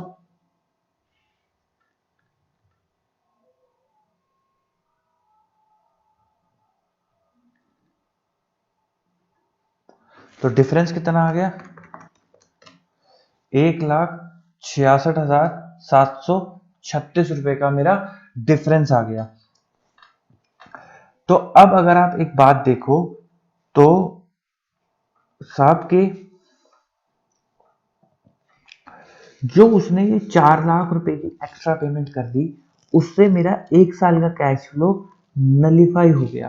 तो मेरे यहां तक तो कैश फ्लो सेम थे, उसके बाद आने वाले कैश फ्लो चेंज हो गए, और चूंकि कैश फ्लो चेंज हो गए तो मेरे EIR पे इसका इम्पैक्ट आ गया।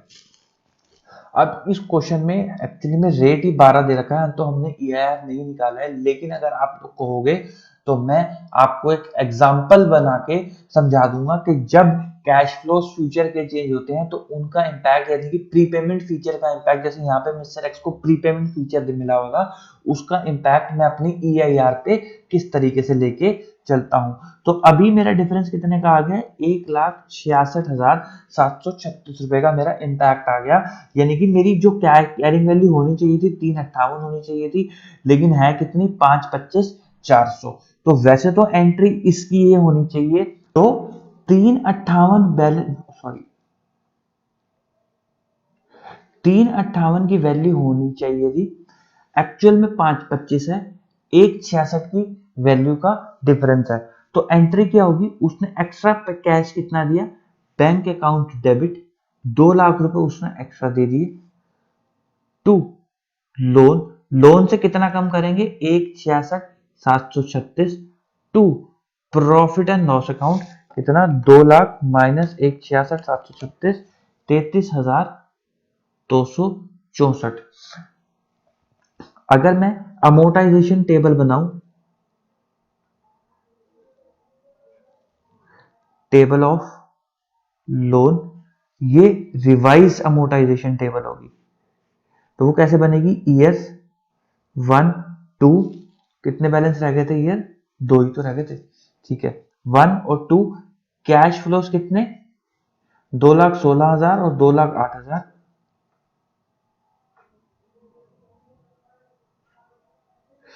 इंटरेस्ट एट 12% कितना, अब मेरे लोन की वैल्यू कितनी है, 3,58,664 पे 12%, 43040, और यहां पर आ जाएगा आउटस्टैंडिंग प्लस 3,58,664 माइनस 2,16,000, 1,85,704 रुपए, प्लस इस पे 12% का ब्याज 222,84 प्लस 1,85,704 माइनस 2,08,000, तो 11 रुपए का बस फर्क है और ये मैच हो गया। तो ये हमारा रिवाइज अमोर्टाइजेशन टेबल बनेगा। अब यहाँ पे वैसे तो P&L आना चाहिए, लेकिन क्योंकि ये सब्जेक्टिव चीज है तो इंस्टीट्यूट क्या कहता है, इंस्टीट्यूट कहता है कि हम यहाँ पे प्रीपेड एम्प्लॉय कॉस्ट का इस्तेमाल करेंगे। किसका इस्तेमाल करेंगे, प्रीपेड एम्प्लॉय कॉस्ट का हम यहाँ पर इस्तेमाल करके चलेंगे। तो यानी कि ये नंबर जो है आपका, ये प्रीपेड एम्प्लॉय कॉस्ट से एडजस्ट हो जाएगा। तो अगर मैं आपका प्रीपेड एम्प्लॉय कॉस्ट का अमोर्टाइजेशन टेबल बनाऊं तो वो कैसे बनेगा,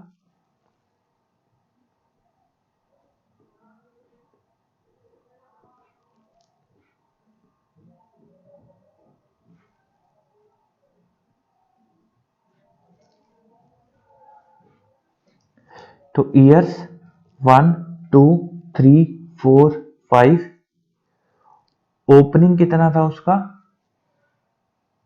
156,202,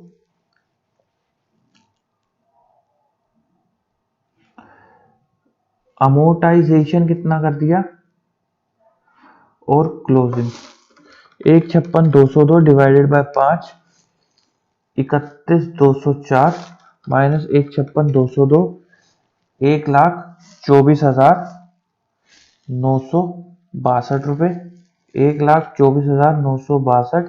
अब इस साल जो अमोर्टाइजेशन हुआ वो कितना हुआ, प्लस 33,264, 64,468 रुपए।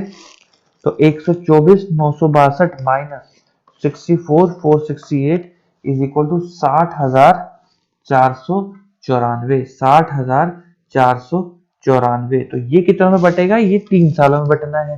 तो 20,165, तो 60,494 माइनस 20,165, 40329, फिर अगेन 20,165, 40329 माइनस 20,165, तो 20,164, 20,164, तो 20,165 फिर से अमोर्टाइज हो जाएगा और बैलेंस बच जाएगा नील। तो यहाँ पे अगर आप देखो तो इस वैल्यू की वजह से मेरा इसका अमोर्टाइजेशन फिर चेंज हो जाएगा। अगर यहाँ पे P&L होता तो इसका अमोर्टाइजेशन एज इट इज यही चलता रहता हर साल। तो दिस इज हाउ, जब मॉडिफिकेशन हो जाती है कैश फ्लो के अंदर तो हम अपने अमोर्टाइज कॉस्ट मेथड को, ये सब अमोर्टाइज कॉस्ट मेथड तो चल रहा था, अमोर्टाइज कॉस्ट मेथड को किस तरीके से चेंज करके चलते हैं। अच्छा, अब तक हमने देखा कि हम जितनी भी मेजरमेंट रिक्वायरमेंट करते हैं वो हमने कब करी थी, कॉन्ट्रैक्ट पे। क्यों, क्योंकि फाइनेंशियल इंस्ट्रूमेंट क्या है, एक कॉन्ट्रैक्चुअल ऑब्लिगेशन है, कॉन्ट्रैक्चुअल राइट है जो एक पार्टी को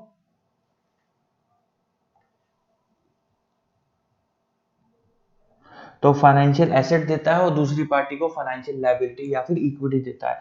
क्योंकि डेफिनेशन में ही कॉन्ट्रैक्चुअल है तो हर एक चीज कहां से स्टार्ट होगी, कॉन्ट्रैक्ट से। हर मेजरमेंट कब होगी, कॉन्ट्रैक्ट पे। लेकिन कुछ ऐसी मार्केट्स होती हैं जिसमें मार्केट रेगुलेशन के हिसाब से कॉन्ट्रैक्ट्स बनते हैं, उनको बोलते हैं रेगुलर ट्रेडिंग मार्केट्स। जो रेगुलर ट्रेडिंग मार्केट होती है उसके अंदर इंड एस ने आपको दो ऑप्शन दिए, एक ट्रेड डेट अकाउंटिंग,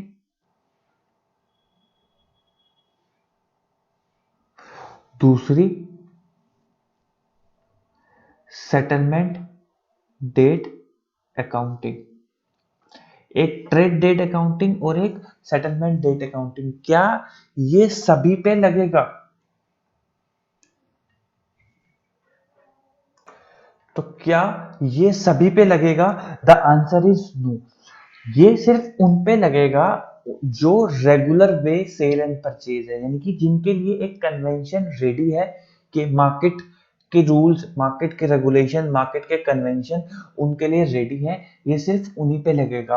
अगर कोई ऐसी ट्रांजैक्शन होती है जो मार्केट के रूल्स एंड रेगुलेशन के हिसाब से हो रही है लेकिन उसकी सेटलमेंट, उसकी ट्रेडिंग उस मार्केट के रूल के हिसाब से नहीं हो रही, तब ये ट्रेड डेट अकाउंटिंग और सेटलमेंट डेट अकाउंटिंग के जो एक्सेप्शन हैं ये नहीं लगेंगी। मैं इसको एक्सेप्शन क्यों बोल रहा हूं? क्योंकि जनरल रूल जो स्टैंडर्ड का है वो कॉन्ट्रैक्ट का है कि जब पार्टी टू द कॉन्ट्रैक्ट बनते हो तब आपको रिकॉग्नाइज करके चलना है। बट ये दोनों, ये जो regular way sale and purchase है, ये exception to the general rule है कि उस केस में आप इधर ट्रेड डेट अकाउंटिंग और सेटलमेंट डेट अकाउंटिंग को फॉलो कर सकते हो। तो इसलिए मैं इसको यहाँ पे एक्सेप्शन बोल करके चल रहा हूं। तो ये एक्सेप्शन कब लगेगा? जब सिर्फ और सिर्फ तब जब रेगुलर वे सेल और परचेज हो रही होगी। अगर रेगुलर वे सेल और परचेज नहीं है तो ये एक्सेप्शन कभी नहीं लगेगा। अगर आपने रेगुलर वे सेल और परचेज करी, रेगुलर वे सेल और परचेज का मतलब है कि आप किसी मार्केट के रूल्स एंड रेगुलेशन और कन्वेंशन के तहत वो ट्रांजैक्शन कर रहे हो। अगर आप उसके तहत कर रहे हो तो ही ये लगेंगे, अदरवाइज ये नहीं लगेंगे। और यदि अगर आप किसी मार्केट के कन्वेंशन के थ्रू कर रहे हो लेकिन उसका सेटलमेंट, उसकी ट्रेडिंग कहीं ना कहीं उस मार्केट के कन्वेंशन के थ्रू नहीं हो रही है, चाहे उसकी सेटलमेंट मार्केट के, लेट से मार्केट का रूल है T+2 लेकिन आपकी सेटलमेंट हो रही है T+4, तब भी ये नहीं लगेंगे। तब कॉन्ट्रैक्ट डेट अकाउंटिंग यानी कि जो जनरल रूल है वो लगा के चलेंगे। तो क्या होती है ट्रेड डेट अकाउंटिंग और क्या होती है settlement date accounting? Trade date accounting का मतलब सिंपल है, नाम से ही, कि आप अकाउंटिंग कब करोगे, आप रिकॉग्नाइज कब करोगे? ट्रेडिंग वाले दिन, यानी कि जिस दिन आपने सौदा लिया। और सेटलमेंट डेट के अंदर आप कब करोगे अकाउंटिंग? जिस दिन आपके पास डिलीवरी आई। क्या आई? डिलीवरी आ गई, उस दिन आप अकाउंटिंग करके चलोगे। Trade date accounting is quite a simple concept. Trade date के अंदर तो जिस दिन आपने ट्रेडिंग करी उसी दिन आपने अकाउंटिंग कर ली, उसके बाद से जो भी अमोर्टाइज कॉस्ट है तो अमोर्टाइज कॉस्ट, फेयर वैल्यू है तो फेयर वैल्यू, एफईटीपीएल है तो एफईटीपीएल, एफईटीओसीआई है तो एफईटीओसीआई, और अकॉर्डिंगली आप अपनी अकाउंटिंग करके चलोगे। अमोर्टाइज कॉस्ट में कोई फेयर वैल्यू चेंज नहीं आता, इसके अंदर फेयर वैल्यू चेंज आएंगे और हर रिपोर्टिंग डेट में एफईटीपीएल और एफईटीओसीआई एज द केस में भी होकर के चलेगा। लेकिन डिलीवरी अकाउंटिंग में क्या होता है कि आप ट्रेड डेट पे बाध्य तो हो चुकी हो ना, आप जो कॉन्ट्रैक्ट है उसके अंदर तो आ चुके हो ना, बस आप सेटलमेंट वाले दिन अकाउंटिंग कर रहे हो लेकिन ट्रेड डेट वाले दिन आप उस कॉन्ट्रैक्ट से बंध चुके थे, आप उस कॉन्ट्रैक्ट के अंदर शामिल हो चुके थे। तो आपको जो वैल्यूज जो आपके लिए इंपॉर्टेंट रहेगी, उस दिन से, ट्रेड वाले दिन के बाद से आपकी नजरें उस इंस्ट्रूमेंट की फेयर वैल्यू पे टिकनी शुरू हो गई थी, क्योंकि आपके अंदर उस आपने आपको उस कॉन्ट्रैक्ट ने बांध लिया था। लेकिन आप अकाउंटिंग सेटल, आपका जो वहां मुंशी अकाउंटेंट बैठा है वो सेटलमेंट डेट वाले दिन उसकी अकाउंटिंग कर रहा है, लेकिन आपके मन में टेंशन तो ट्रेड डेट वाले दिन से ही शुरू हो गई थी। तो जितनी भी ट्रांजैक्शन की अकाउंटिंग है वो तो हम सेटलमेंट डे वाले दिन करेंगे, लेकिन जो भी ट्रेड डेट और सेटलमेंट डेट के बीच में चेंज इन फेयर वैल्यू है वो भी हम रिकॉग्नाइज करके चलेंगे, वो भी हम रिकॉग्नाइज करके चलेंगे, क्योंकि इस दिन आपके मन में टेंशन आ चुकी थी। आप रोज उस इंस्ट्रूमेंट को देख रहे थे कि यार इसकी फेयर वैल्यू बढ़ी या घटी, क्योंकि आप उस एक कॉन्ट्रैक्ट के थ्रू बंध चुके थे। आपका वो कॉन्ट्रैक्ट बार बार उस इंस्ट्रूमेंट की तरफ आपकी नजरों को घुमा रहा था। तो जो ट्रेड डेट और सेटलमेंट डेट के बीच की फेयर वैल्यू चेंज है, आप उसको भी रिकॉग्नाइज करके चलोगे सेटलमेंट डेट अकाउंटिंग के अंदर। ट्रेड डेट अकाउंटिंग तो एज सिंपल एज दैट है। अमोर्टाइज कॉस्ट में there is no change in fair value are ignored for amortise cost purpose, तो ऑब्वियसली उसमें ये अप्लाई नहीं होगा। बट फॉर एफवीटीपीएल और एफवीटीओसीआई ये जरूर जरूर अप्लाई होकर के चलेगा, और आप अकॉर्डिंगली सेटलमेंट डेट अकाउंटिंग के लिए जो fair value gain loss recognition है वो कर करके चलोगे। तो अगर आपने कोई एसेट खरीदा ट्रेड डेट पे 10 लाख रुपए का, सेटलमेंट डेट पे उसकी फेयर वैल्यू हो गई 10,50,000 रुपए, तो ये जो इंक्रीज इन फेयर वैल्यू है, चेंज का मतलब इंक्रीज इन फेयर वैल्यू है 50,000 रुपए, क्या आप ये रिकॉग्नाइज करके चलोगे? The answer is yes. अगर आपका इंस्ट्रूमेंट एफवीटीपीएल पे होगा तो आप इस 50,000 रुपए को profit and loss financial asset to profit and loss करके चलोगे, और अगर वो एफवीटीओसीआई पे होगा तो आप financial asset to FV to OCI करके चलोगे 50,000 रुपए से।